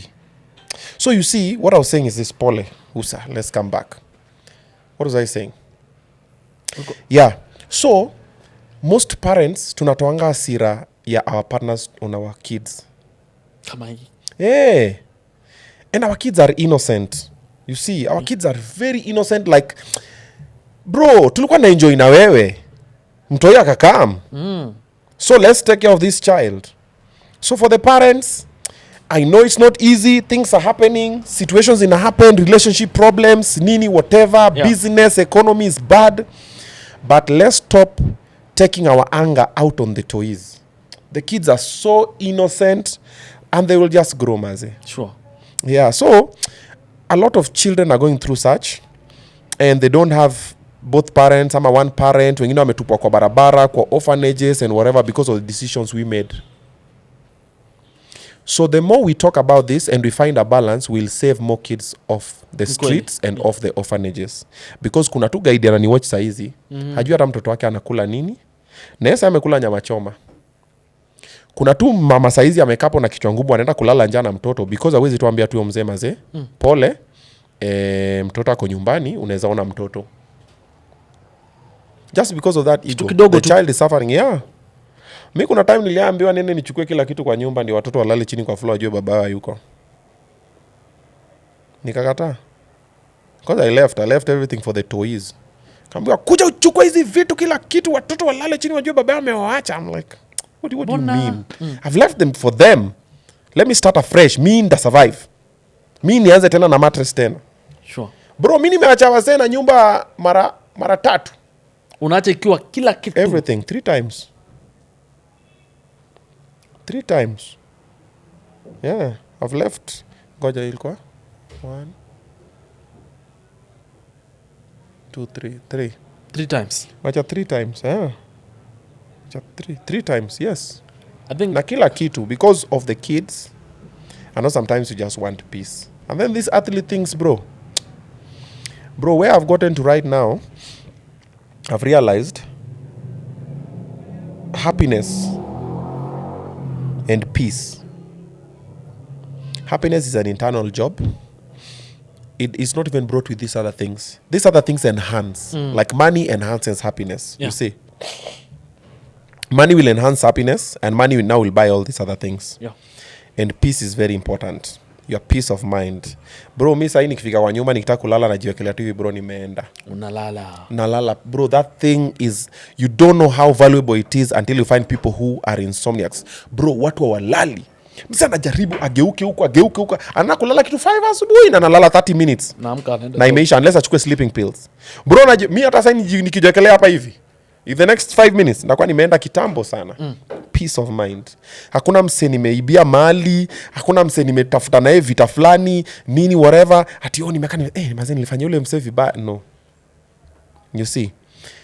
And happiness usipoianzisha peke yako, ati unataka kwa watu wengine, hautaipata. Bro, utaitafuta kwa watu, hautaipata. Utaitafuta kwa watu. Lazima uanze, mtu mwingine akikam anaiongeza. Sure. Be peaceful. Peace is the na hivyo ndo mambo iko. Yep. Tumesema vitu mingi sana. Tukimalizia mingi sana. Mbona namalizia? Mimi niko kwa mood ya kubonga. Sijafanya interview for a while. Leteni maswali. Tukimalizia. Nataka nikurudishe tena pale. Nirudishe. Gari yako saizi inasemekana inakaa school bus. Gari ya mikate. Wewe tuheshimiane kwa kipindi saa. Ni Mulezi. Huyu nani huyu anaita gari yetu school bus? Okay, kusema kweli. Wakama hapa mmenifanyia ile kitu. But ni school bus. Mimi drop na watu shule asubuhi. Yeah, my kids get dropped to school in a Range Rover, bro. That's why. That's what's up. Yeah, watu wangu wanadrop kwa shule na Range Rover. Mimi nilikuwa natembea na tu macho. Unajua tu macho? Ushate kwa na kinyasa. Mbaki na kwa na tu macho. Alafu inapigwa hizo. Mimi nilikuwa nasoma na tu macho at some point. My guy. Mimi ndio hiyo indicator. Imewaka. Unaona kale kabagu unawekanga hapa, kanapita hapa, alafu kanapiga haja hapa. Ukienda hivi. Bro, hizo mimi nimesoma nazo. Mimi nilikuwa natembea bro kilometers ningeenda shule, unatembea unanyeshewa na mvua, unarudi. Sasa watu wangu na school bus yao ni Range Rover. Vogue to be specific. Labda unikumbushe nini wewe? Sema inakaa kama lori ya mkate.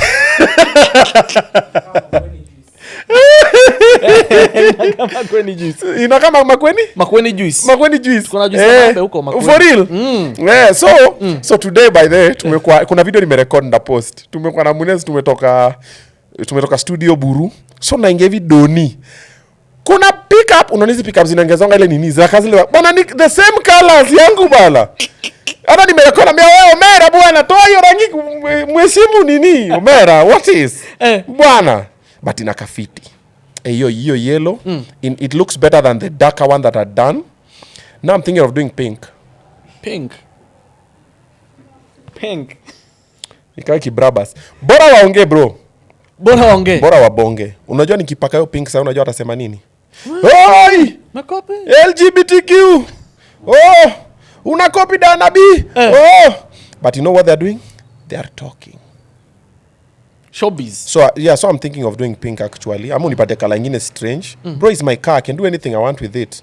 The yellow and black looks beautiful. I love it. Nakutana na school bus kwa barabara watu wengine wanasema, "Hii ni shule gani?" Na by this Obinna High School. So Obinna boys and girls. Haikai sana. No, haikai sana. Hii kika sana nikituka 2 weeks hivi.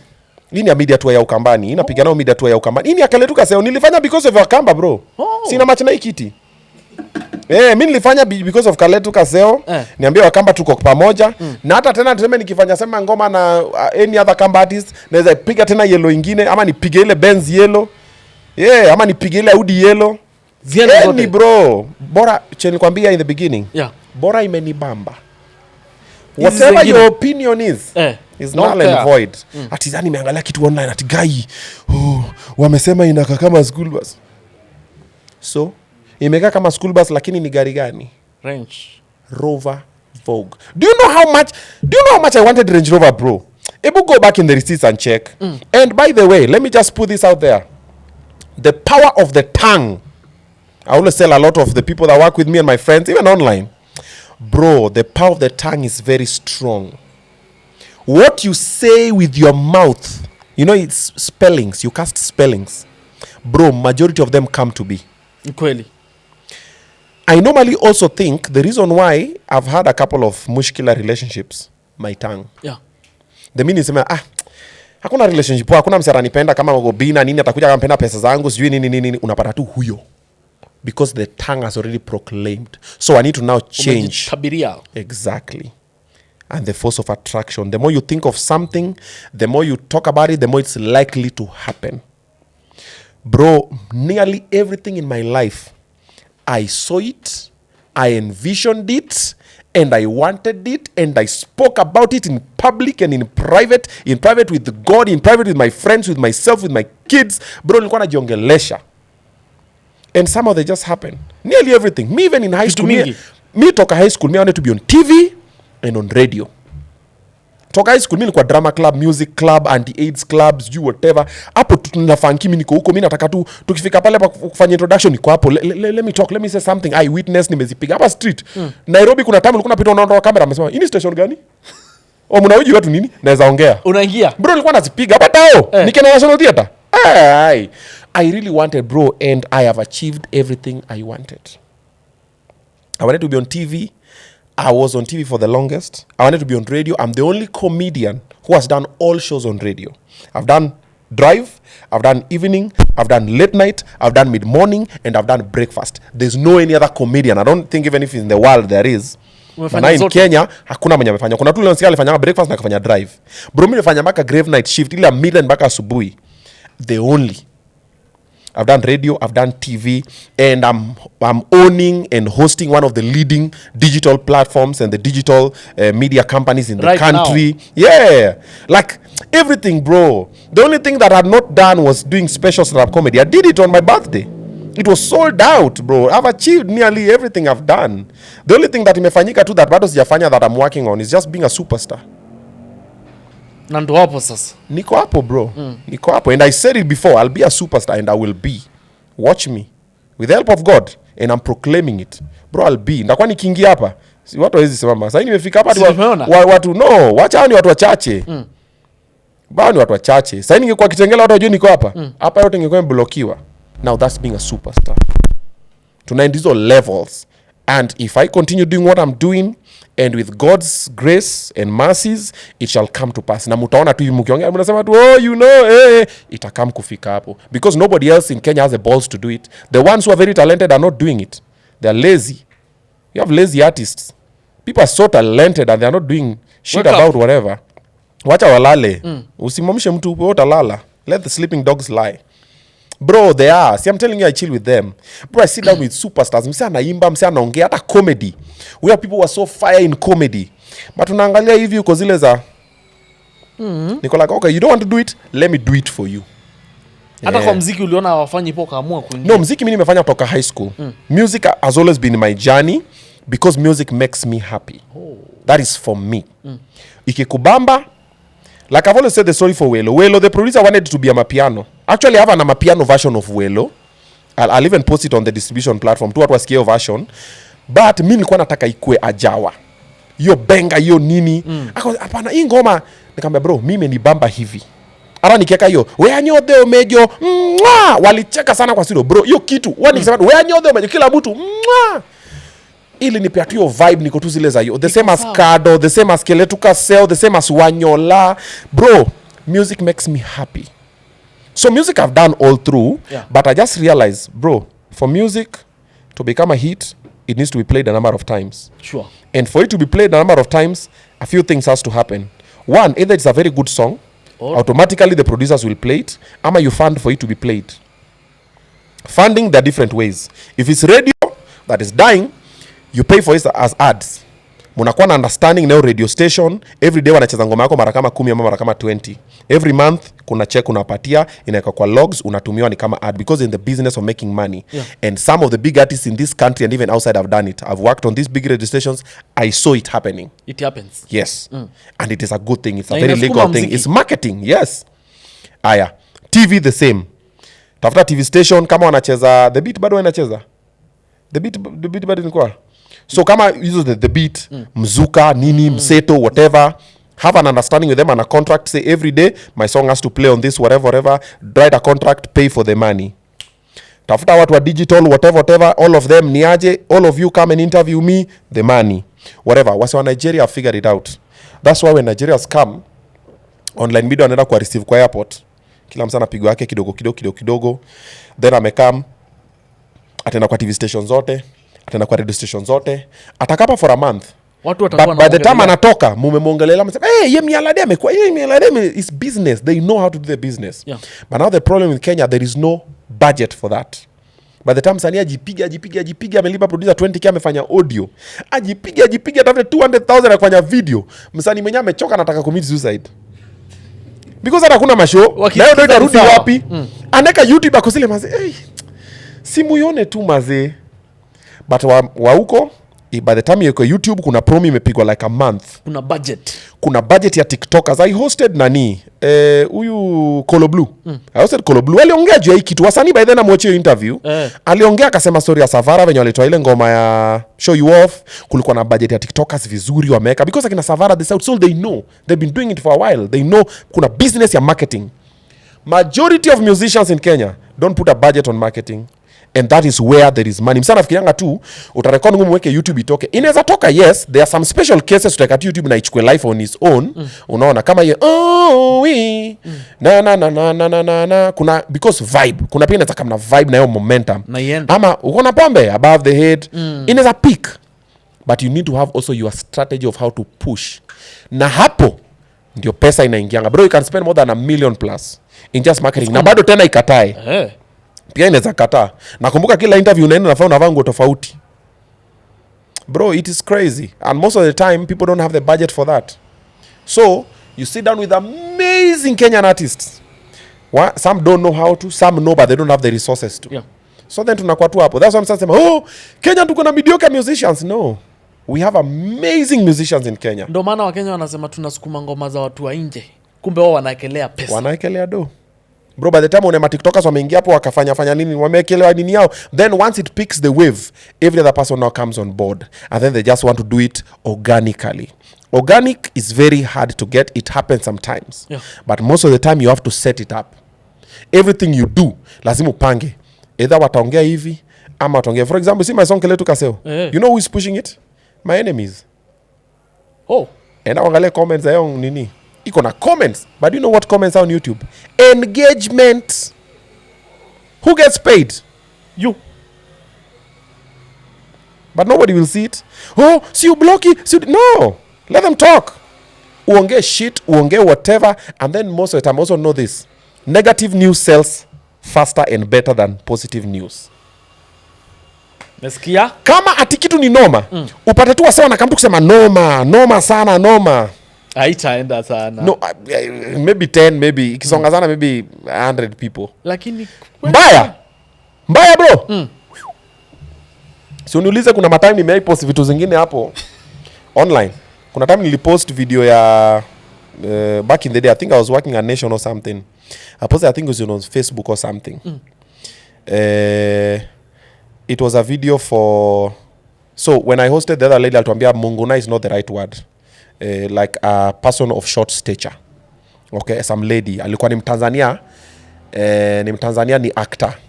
She's a lady. Yeah. I think I posted it back in the day, and then nika caption nikasema hii kitu watu wengi sana husema na pia ufikiria mwanaume baada atagonga hii mazee hamuna huruma. From a comedy perspective, me siku think anything about it. Yeah. Bro, within 5 minutes. 5 minutes. Bro, nilikuwa na over 1000 comments za matusi. Kwenda. So, negative news bro inasonganga. Bro, hata sasa ni post juu nimekuja hapa nimwanunulia lunch, pizza nini. Utaona comments 12. Obinna noma sana ama fa emoji ama si hata mimi mniite nini. Watch what the negative news that nimekuja hapa sijui nimeslap sijui presenter Wawero ama nime walk out of the interview ama sijui nimefanya nini. Bro, 1000+ comments. Anakuanga hivyo. Kinajisikianga nini. Negative news sells faster and quicker and better than positive news. Headlines. Hata interview yetu enda weke headlines ati Obinna talks about his new song Kaletu Kaseo. Haitasonga. Na ukiweka hiyo ingine Enda weka hii title. No, ya baby mama imetumiwa sana. Alafu kuna watu pia wana responding before hata ku watch interview wasikie unaongea jua nini. Wamanoso ya baby mama wewe kwenda huko. Huyu nini. Yeah, ana nini? Weka Obinna talks about his school bus. uone. Weka school bus ama Obinna angry about people sijui talking about his school bus ama Obinna angry ama fans disappointed. Utaiona tulia. Obinna wewe tafuta tu kajina tu ka title tu fulani hapo. Utaona venye itasonga. Lakini weka hapo kitu poa. Ati Obinna reviews his song and talks nini. Utawatch interview peke yako. So that's what happens with Nini. And that is what I'm trying to change with Obinna TV Studios.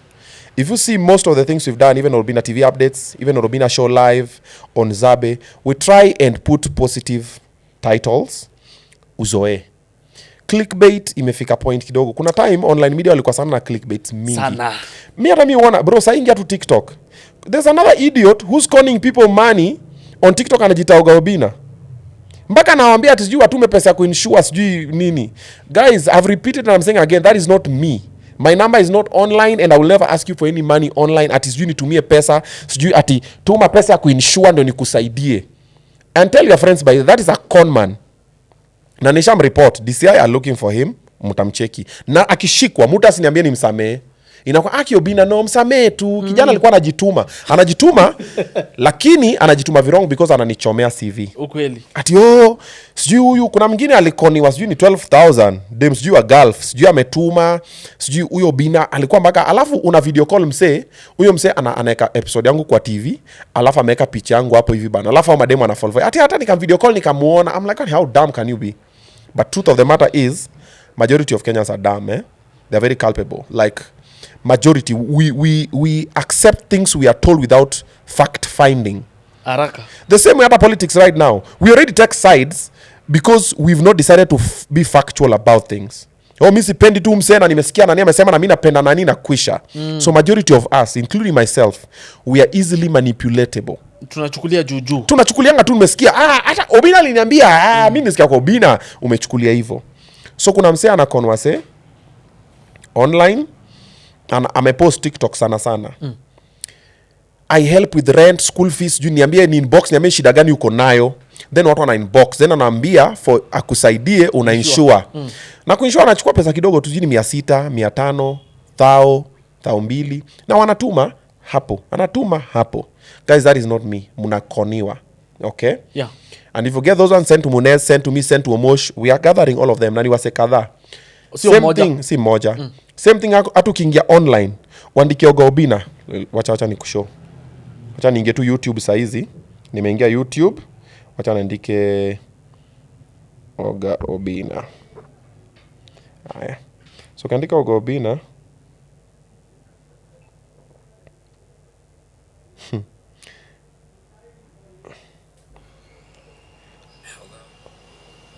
Obinna in shock after expose private messages. I'm so much in shock, man. Haya. Kuna ingine.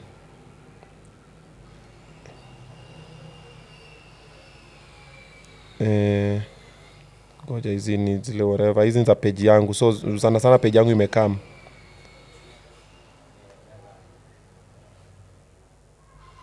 Kuna ingine nilikuwa nimeona hapa moto kali. Nilikuwa nimeona ingine hapa moto. No, hizi ni za page yangu.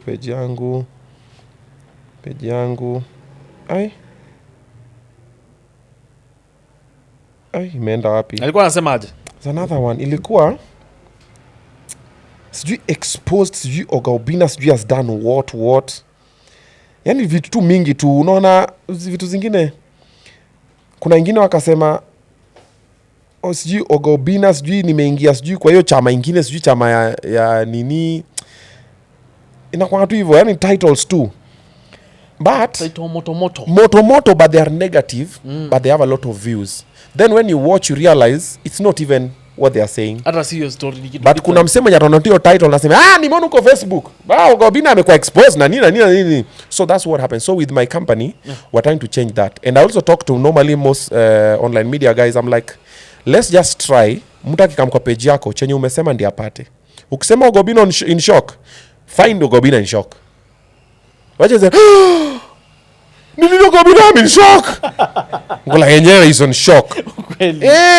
So umeandika hivi mtu anapata left, trust me they are not coming back. You're losing viewership. Mtu hata irudi. You're losing viewership and there's a lot of people that I've seen walikuwa natukana online. Some of them are people that I know personally na walikuwa have even helped them in one case or another.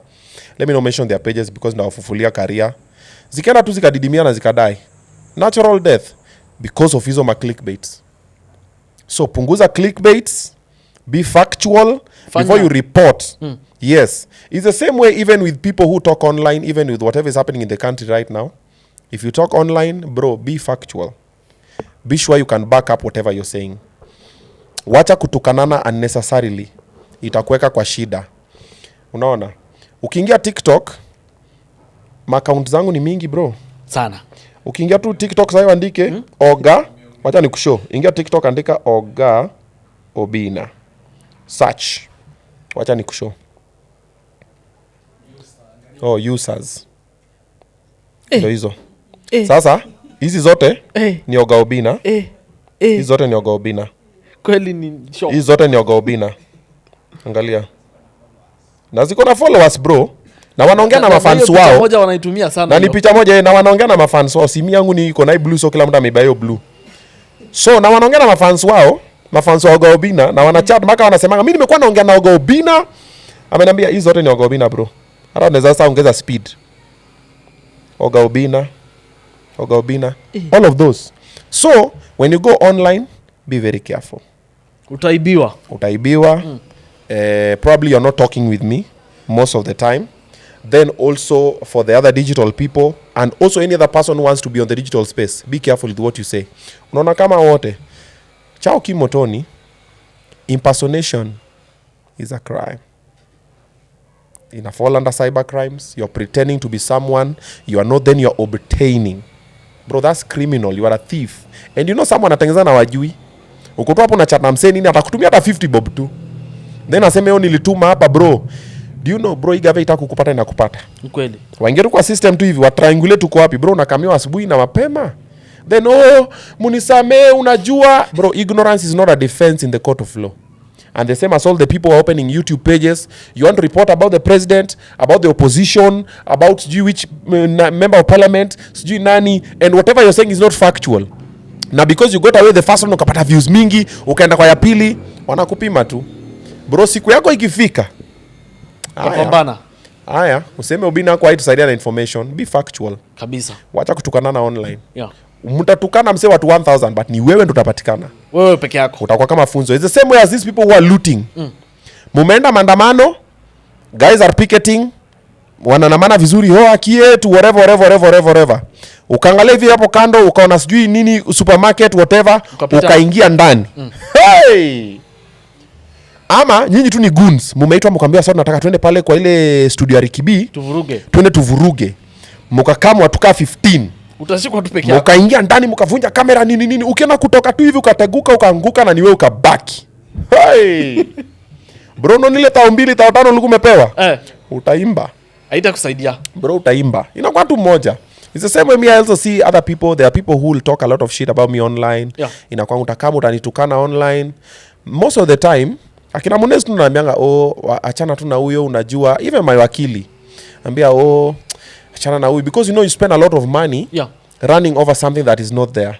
But kuna tu mmoja tu. Siko na nimamka tu vibaya tu. Niambia wakili ni aje huyu. Nayo. Today Munez had a court case today. Hata alikuwa amenibrief. I even posted on Instagram.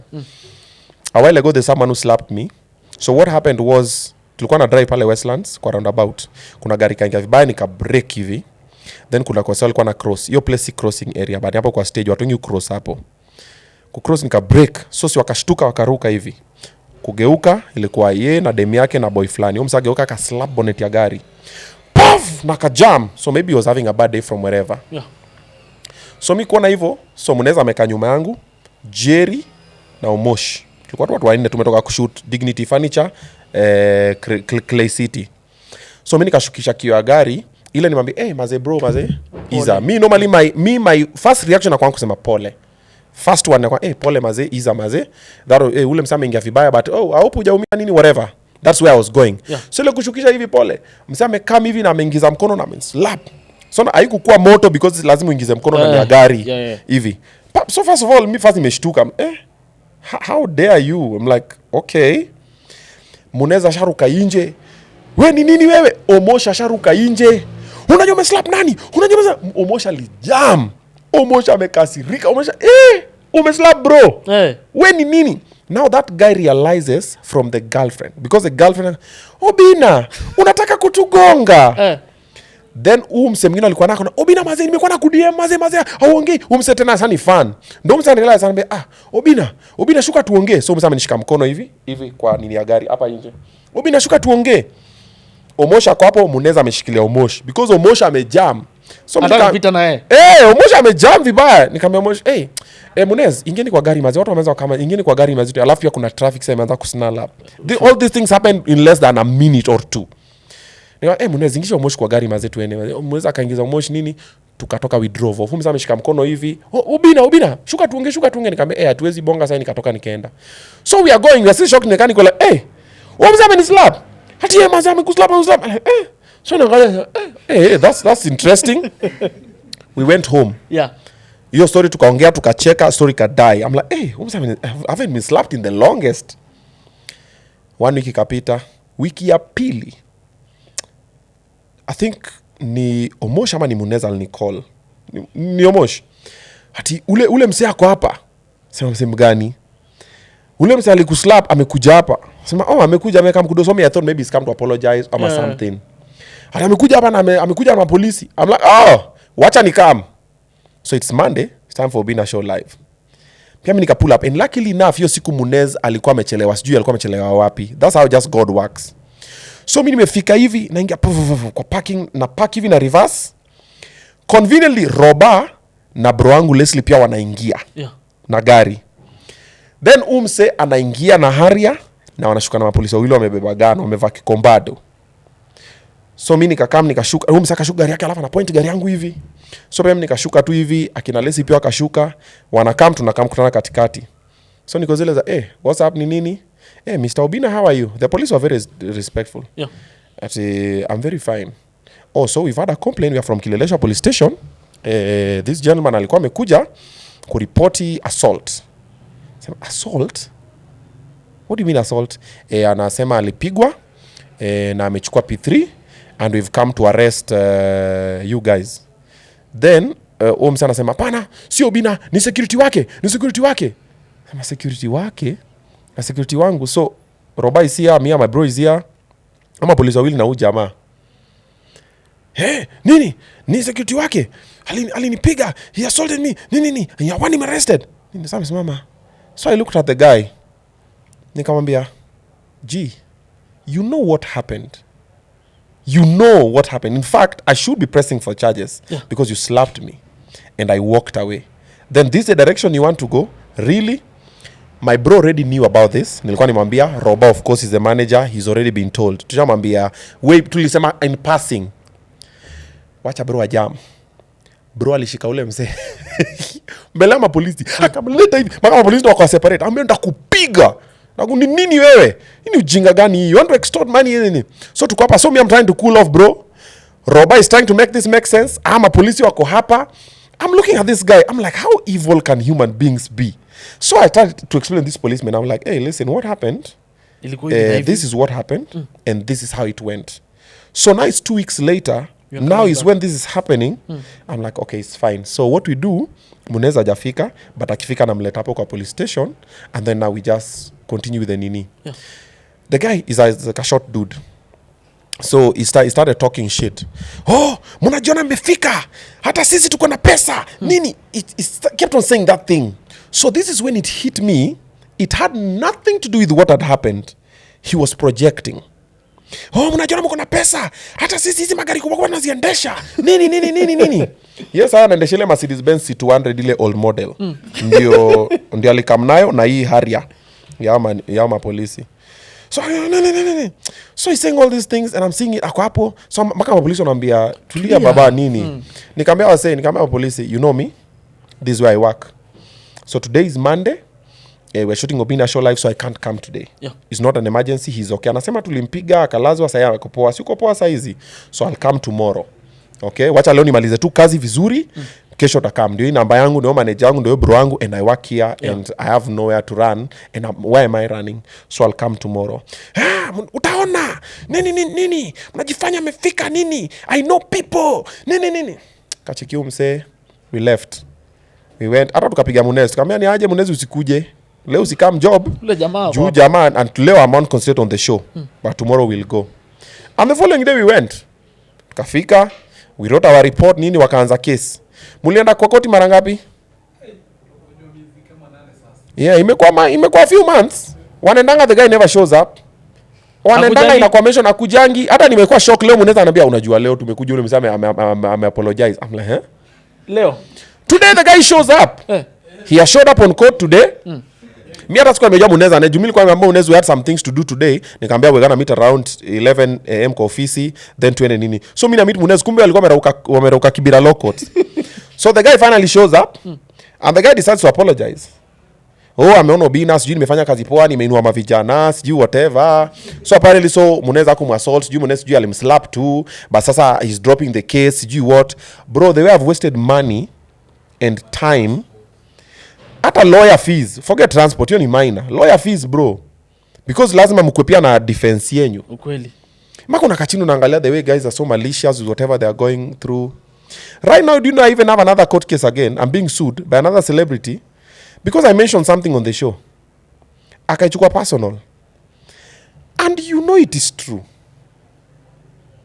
but you want easy money or to prove a point and I'm looking at this celebrity okay alikuwa celebrity siku hizi si celebrity vile we were friends like we were buddies bro like hatujai kuwa na wadui hata kidogo hatujawahi bro na ni msee tulikuwa ni aje bro fiti nini tunakutana we just talk generally nini normally nini and then I mentioned something on the show something that relates with you back in the day bro the person you were back in the day is not who you are now you've improved skill based nini and everything and bro it is true like unajua kani uongo na naweza kama niseme yenyewe hapa na nilikuwa nimesema and it is true and then also it was said in a setup of jokes haikuwa that I was not malicious talking about nini venye sasa unapatanga msee anaenda online anafanya tu a whole video in a malicious way about you it was in the conversation I just mentioned something but umechukulia personal mpaka now you are suing me for defamation and I'm like why no I know why you want easy money you want attention and also just ego when egos are involved and attention and you think you can get easy money or like so akakaa chini pia alikaa chini kidogo akanyamaza around maybe like a month or so ndio sasa akakaa msasa kumake report so sinaambia bro you're being sued I'm like okay so tell my wakili I follow up let's see how it goes so itafika whatever the eventuality will go but now that is how human beings are human beings are very evil our natural instinct is to be evil animals are better than us animals only fight you when they're defending themselves ama they feel endangered ama they are hungry even a snake bro, a snake ipite hapa na ija sense tumeshtuka ile design whatever, that's why snake itapita nacheza na mtoi naende penye naenda bila kubite. They only bite when they're hunting ama they're protecting themselves. Human beings, every time, bro, you're just minding your business. Even online right now bro, there's someone who just hates you for the sake of venye tu unakaa. Hiki kirikibi mimi nakwani nimekichukia. Yani instinct yake kwanza ni akujui, amujaipatana but umemsinya tu. That's the way it happens. Animals don't reason like that. And even in myself, even where I am right now in my career and even as a person, there are people who anafikiria ni nani, anaka gari yake yellow kama nani. Why would you put your car yellow? That's so childish. Kupanga. Yeah. Why do you put your... Hey, mimi siweke gari yellow. Yeah. Si ni sawa. Usiweke. Hakuna msia kama kwangu niwaambie gari yako yellow. But inamsinya tu, anatembea na Munez, anatembea na bodyguard. Anatembea na bodyguard, kwa nani anataka kumuua? Nani alikwambia bodyguard ni wa kuuliwa? What if, you know, now this also another thing that people don't understand, eh? Munez, sorry about this. When Munez reached out, Munez didn't have a job. Munez was working with Harmonize before. Then Munez reached out. He's the one who reached out. Hey bro, naweza come nikwe bodyguard wako nini? What did I tell you, Munez? I don't need a bodyguard. Mimi msewa watu, mimi naingia mtaani nini? Munez akambia hapana, wacha ni come, ndakuwa na hang na wewe nini whatever. Nikalenga for a while, then kuna siku nikamwambia kuja za makisamaki. When he came, I think I told Omosh, ebu chekino jamaa nini whatever. Then somehow we just started working with Munez. He's on a salary. I pay him every month. But he's employed. He's providing for his parents, sure, for himself. Is an employment. But mtu angali na hiyo side. I got one youth man out of the street. Anatemea. Okay, so leo nikata kutembea na Munez, what happens? Means he's jobless. So, am I helping or am I creating the more problem? And what I need to do with Munez, just show up with Munez. If someone sees Munez there, mtu automatically akam kupiga nami picha na behave. Because my fans wanakuanga overwhelmed. Amekurukia, amekunyonga. Oh my God! Alafu wanasemanga hivi, you are my fan. Guys, it's I'm your fan. Obinna, you are my fan. Akiweye, hebu ngoja. Kuna wengine na meetingi, wacha ongea bibi yangu. Bibi yangu ni fan wako. Mzee, sasa ana credit. Sasa umesimama kando ya barabara, unangoja buy credit. Apige bibi yake. Bibi yake ashiki. Ngoja kidogo, wacha nipigie sister yake, apige mama yake. Mama yake ampigie, amwambie ashike simu, uongee na yeye. So when I'm alone, if you walk out, you are rude. That's what they will say. So unasimama kama fala uko tu hapo unangoja apigie mamake apigie nyanyake apigie nani ndio uongee na bibi yake who's your fan. But you know they're excited. But now that's where Munez comes in. Abu Dazizi, kama uko ready ufanya tu video. Me I'll do a video for you. Niaje Mrs. Spanner Boy. Uko fiti mazee, bigger mazee, ni fan wangu mazee, mad love. Asante nimekutana na mse wako hapa mazee. He's a good man mazee. I hope you guys well nini. Bye, mad love. Nakata simu. Atabaki na video anatumia bibi yake anafurahia whatever. Now that is where Munez comes in. Yeah. Tumefika unaona friend tumepata imbogi hapa. Kutoka hapo umeona imekuwa ni noma sana. I've had to walk away, I'm like but Munez anambia imetosha sasa. Msee amepiga picha, anataka apige nyingine tena. Anataka apige nyingine. Umekutana wase 50. Kila msee anataka kupiga picha 10. Brizo ni picha 500. Taishi hapo. Tupige sasa selfie. Ngoja, wewe nipige. No, hujapiga vizuri. Ngoja kwanza ladies. Woi. Hujapiga vizuri. No, Obinna ngoja. Wacha tupige nyingine tena. Aya, ngoja wanapigana Snapchat. Wacha ngoja. Anatafuta filter. So what does Munez do? Munez puts that in order. Ana control the traffic flow. Anaambia ni aje because mimi naambia Munez, don't stop any of my fans from taking a picture with me. Mimi ukinimeet na mimi, tupige picha. Kwani I work so hard to be a superstar so that I avoid you? No.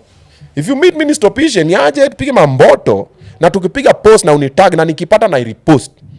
Wana ingeme na pana msana nitag na repost. Because what am I losing? Sure. You're my fan. And I am who I am because of you. Ile mapenzi umenipatia, support umenipatia, nikileta guest una watch, nikitoa ngoma una watch, una comment, unafanya. That is why I am who I am. That's why I'm providing for all these kids that I have and the ones I've adopted and that's why I've employed all these people. Yeah. And that is why. So take a picture. So someone will not understand why you have. But yet akwana project, kinajisikia kinatembea na bodyguard. I'm like, because you don't understand, but I can't stop to explain to you why. Anatembea na mse wa reels, ati akina mali anafanyiwa reels. Mse wa reels nikitembea naye ni job. Ukweli. and then nikitembea naye akinifanya reels, anafanya reels poa, nikipost unapata storyline vizuri kuliko mimi nimeshoot Munez nipige picha ama nimejipiga picha najikeditia. It's just employment young people. Bro, I've employed around 34 people direct on a salary every month.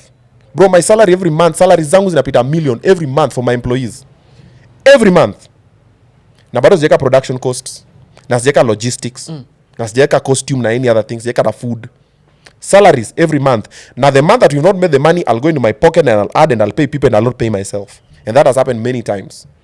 But msia hizi angalia hiyo. Now 34 people we employ, wako na watu wengine wana depend on them. So these are 34 families directly that I'm helping. Now sa tuende sakwa, mse unahaya camera, umehaya ka light, umehaya location, umefanya nini. You see when I'm doing a music video, most people don't understand how this thing works.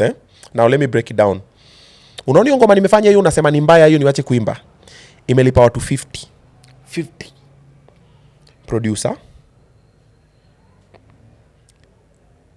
DOP, director of photography. Director of photography anakuanga na mtu wake wa kamera. Huyu mtu wa kamera huwa anahaya kamera mahali. Tunataka lights. Haya, tunataka set pale tutashutia. Transport. Okay, tunataka mtu wa makeup, tunataka mtu wa costume. Okay? Haya, tunataka extras. So nimepata kama ni love song, kuna love interest moja, alafu kuna madancers kawa 10. Sasa hiyo tuko 20 people direct. Kila mtu amelipwa. Haya. So nao madancers wa 10, huyu mmoja na watu wengine wa 9 wote inafaa wakule. Tabai food. Si ndio? Haya. Ukishafanya hivyo, by the time ingoma inatoka, inafaa ifanywe TikTok challenges. Nimeingia tao. Ma TikToker, whatever they'll do, whatever we agree. Ati kweni msana para tu 10 bob. 30 TikTokers, that's already 30 bob. That's already 30 people. You add on the 20, we at 50 people. Washafika. Aya. Now nataka kwenda kufanya show. Nimeitwa kama Obinna mahali. Kama juzi tumeenda hii Land Rover owners meet and greet Naivasha. Kuna msama ameka hiyo setup, kuna msama supply hiyo sound, kuna msama supply viti, kuna msama ameka bar, kuna msama amefanya nini. Then ikitoka hapo naitwa kwa club. Kuna DJ, kuna mawaiter, kuna nini, kuna msama wa club, kuna msama leta pombe nini. So you don't understand how the industry works. It's an industry. That one song that unasema wacha bro, kuna watu 50 wamepata kitu kukula hiyo siku because of that one thing. But you don't see it like that. Why? Because uko zile unajua mimi nafikiria. No, it is bigger than you. Sure. It's not an individual thing. It is way bigger than you. That is why mimi nikimit mafans wangu, piga picha, I appreciate nini, and when I find a young man and they're doing a good job and I can empower them, bro, I'll find a way. Niaje siko nataji lakini hebu fanya hii nini, hebu sukuma hapa kidogo, kuna hii show wanataka DJ, hebu twende udj, unapata ka 20. Unatoka na ka 20 nini, at least umepata ka kitu. Alafu kikamapo Rikibi atakucheki. Then I'll put in a word for Rikibi. Rikibi, ukipata madeal call you boys. Sure. Ni mnoma. But now another problem that we do as young people, we are very impatient. Msame kam leo hivi, anataka kila kitu leo, umpe kila kitu leo, umfanyie kila kitu leo, akue kama wewe leo, a drive Range Rover leo. Bro, haiwezi on rare occasions which sana haifanyikangi. Takes time. Mimi nimehang na wewe leo, umekaa, umetoka na 5k. Nimehang na wewe kesho, umetoka na 5k. Nimehang na wewe kesho kutu umetoka na 5k. Nimehang na wewe for 5 days a week, kila siku unatoka na 5k. You know how much that is? 25,000. Tax free. Now what happens in your head? Now you want more. Mazee mimi sasa unajua hapa mazee sasa ma 5k mazee nini haiwezi mazee. Ongeza. Mazee nini. Sasa Rikibi yako anaomba tu akuje for free, hata taki 5k. Na anafanya kazi poa than nafanya. So what do I do? Napunguza kutembea na wewe, natembea na Rikibi. Naanza kumpiga 25. Because pia mimi sipendi watu wana na mimi for free. 25. What does Rikibi do? Nikishuka tu hivi kwa gari na nishoot tu hivi na simu tu hivi. Alafu tukikaga tukidrive next destination anaweka kwa InShot kwa simu yake ama CapCut anakata, anatumia kwa WhatsApp. Na sasa nimewakisha data yangu. Natumia data yangu. Alafu nashuka, alafu nakwambia naje, si tutaonana kesho. Na nashuka napata 25. Bro, umeenda. Now what does the other person say? Bro mazee, sikuizi uniiti mazee. Kiburi yako. Alafu sasa una realize sasa hii 5k ilikuwa na kama every day, sasa ikuji. So there's no 25k every week. That one if you do in 2 weeks bro kuna 50k, in 1 month uko na 100k. Wapi? Si rahisi. Wapi bro? Alafu unakaa chini unasema sasa takaa hivi chini ya cheki month 1 haiko, month 2 haiko. Do you know what they do? Anakuwa hater. Direct. Automatic. Majority of the people you work with, they don't really care about you. They benefit from you. It's dependable. Even relationships that are there right now, even marriages, people are there because they are feeding off each other. Yeah. It's not symbiotic, it's parasitic. Most. Even work. My employees are with me because I pay them. Do you think nikiambia for the next 2 months walipo nafikiri watakuwa hapo? Watakuwa hapo. Tia mazee, Obinna show live ni show kali mazee, bosi mimi nataka kuja kufanya tu for free. No. They are there. Na nikikosa kwa lipa 1 month utaona tu online. Hatulipi huko bwana. Walipi watu. Walipi nini? Range Rover kitu gani? Gari ya yellow. Wapi? Hata Range Rover si yake. Hatulipi watu huyu nini? So that's what happens with people. When they can't benefit, they hate. Yes. And when they benefit, they get comfortable. Now they want more. They get comfortable. And the same thing even happens with people you help. And I've seen it many cases. Bro, you help someone today, kesho becomes a habit. Try it with your gate man. Fika leo kwa gate man wako hivi mpige so. Ni aje mzee? So. Kesho ukikam, upite leo leo rada umesahau? Umesahau? Deni. Si deni bro, you don't owe because analipwa salary ya kufungua gate. Even restaurant. Me, I sit in a restaurant right now and I don't tip. Obinna Rombaya anakuja hapa nakula na hata hizi tip ma waiter. Sasa hiyo wanasahau hiyo ni restaurant kama ine umeendeo siku ya meeting. Na mimi by the time ni park gari nitoka parking, huyo mse mwenye ameona ukipark. Unajua mimi nenda driving school and I've driven for 15 years. Juzi I was checking my DL. 15 years. Ameona ukipark unam-o. Na ni soja kwa hiyo area. Because aliona ukipark tu hapo. Niko hapa. Okay, as opposed to okay unafaa ufanye. Sio ni kazi yako na uko na salary. Niko hapa. Aya unaenda kuingia ile pale pa kusachiwa titit. Obinna. Obinna. Tuko hapa tunakungoja. Mkubwa kwanza ukitoa mkubwa mheshimiwa. Hiyo ni bill. Aya umeingia. Wewe amekaa sasa, mambo Obinna, kwa fiti karibu. Nini umecheki menu whatever. Umekunywa tu labda chai. So 2 to 50, 500 something. Umekunywa meeting umemaliza unatoka hivi. Obinna unatuachaje? Tunaweza piga picha. So mnapiga picha. Then unatuachaje? Na ukienanga hivi kutoa simu unatoa hivi pesa hata wale kwa jikoni. All of a sudden uko na watu 10 inafaa upate tip. Of course hawezi patana tip ya 50 bob. Hati kila mtu 50 bob. Tatu kipani 50 bob. 50! Obinna. Kuna time, tumetoka Mombasa. I think when I just bought the range. Nikena petrol station flying. That video is on my social media somewhere. Some guy akaniona kwa petrol station hapo Mombasa. Ukianza kutoka tu hivi. Obinna! Guy! Obinna! Nini, we started recording the video a bit late. So, which money did I have? I had some uchukua don naenda na change to 50s. But excuse I don't do that. Squeezy Munez no wanna tip wase. So, story for another day. Wacha kupeana cash. Youth man, wacha kupeana cash. Mambo ni mingi. So, nilikuwa na, I think we had just remained with some, I think it was 250 bobs ama 3. It was 3. New ones. So, nikachukua tu nikakunja hivi, ile nikampatia. Comment section. 50! Yani umempea 50! Umempea 50! 50 bob! Obinna! I'll hold you! Unangalia? So, logically, I'm not supposed to give him shit. I don't owe him shit. But because I was just kind, niko na kakitu hapa, kwanza ilikuwa ni 150. Nikampatia tu ile kama by the way. Anafanya kazi kwa petrol station, ako na salary yake. But me out of the kindness, nikampatia. But what do other people see? 50! Obinna. 50! So ndakumpatia 1,000. Wamesahau in one day bro, the number of people I meet. Unaona kama nimekusuplenia umepark gari, pale penye unasachi ukiingia, penye umeingia, na ukirudi pia omba usipate any other random fans. Mimi nikianga petrol station hivi, msio wa boda ingie. Hai. Niweke hata 200 bro. Weka hata 200. Bosi wezi tuacha hivyo. Hey. And then there's a way that people are very entitled to handouts.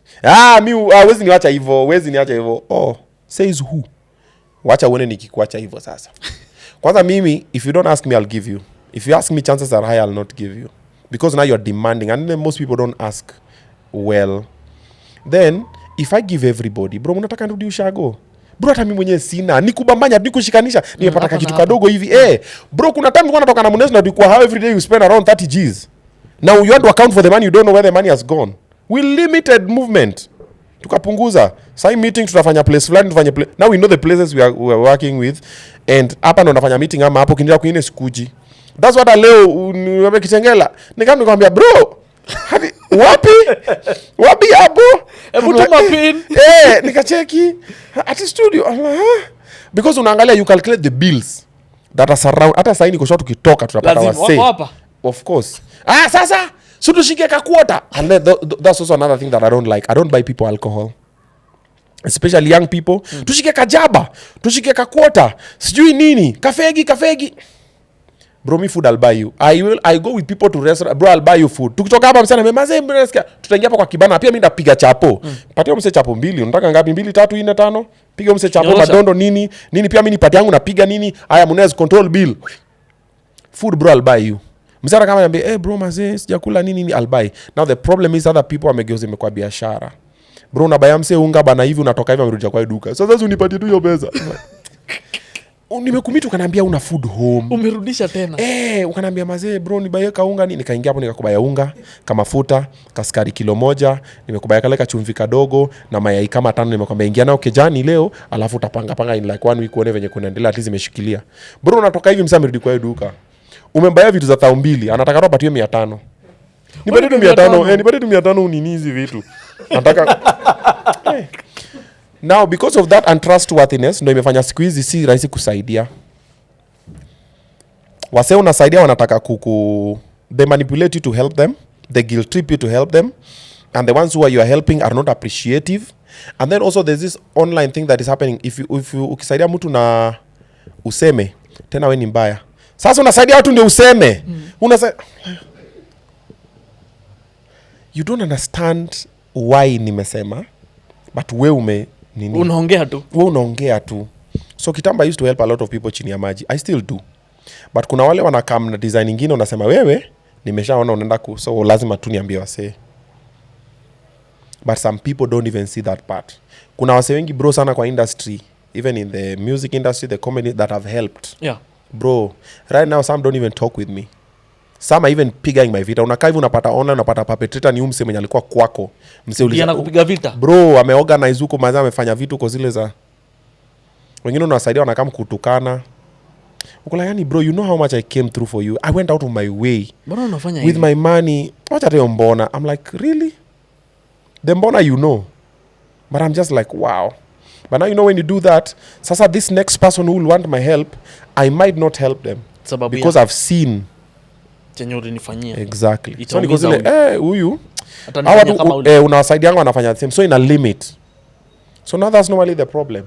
If you see like Jesus aliponya wangapi walirudi kusema thank you,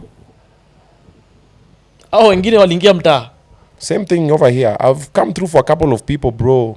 People just don't say thank you. People, they're entitled to it. Maka anasema wewe unisaidia lakini mbona hukunisaidia hivi? Yani wewe unataka nikusaidie venye wewe unataka nikusaidie. Mimi nakaka babako mimi. Mimi mamako. Kindness is taken for granted. Yeah, God it up. Leo nitakutafuta day nyingine. Interview yako yezi isha. Of course haizi isha. Mimi nabonganga vitu mingi nitakutafuta tupige siku mzima. Haina shida. Nayo niite tubonge, mimi nabonganga. Kabisa. Nikibonga ulimi yangu inaenda kwa mashida. Munezi leo sijachoma si ndio? Leo. Yeye Munezi ako tu. Nimongeaje ya mtu? Mimi najipatanga nimesema you know I'm a truthful man. And people don't like the truth. By the way, that's also another thing I've realized. People don't like the truth. People like to be lied to. When you say the truth, you have less friends. Unatuharibia. Yeah. Most people are pretenders. Mbona unawaambia? And they like pretenders. If you say the truth, you are the enemy. Because people like to thrive in ignorance and pretense and lies. Yeah. Wale unaona wanasema ni wazuri. Baya. Wale wanasema ni wabaya, ujiulize kwa nini wanasema uni mbaya. Hapo tu. So utaniita tena ndakuja. Thank you so much na tunangoja ngoma yako na mkamba mwingine. Ndapiga bro. Nitapiga sema wakamba wengine. Wakamba. Unajua kulikuwa na wakamba wawili, unawakumbuka? Wale marapa. Kulikuwa na wakamba wawili. So mimi natafuta wakamba wengine. Wakamba. Yes. Nitakuplug. Ni plug bro, leta wote tuingie studio tupige. Bro, naweza fanya ngoma na some upcoming Kamba artist from where? Ikam ishike wave ukambani mpaka ushangae. So walete tuingie tupige. Thank you so much. Asante. Make sure you subscribe, turn on notification. Till next time, bye bye.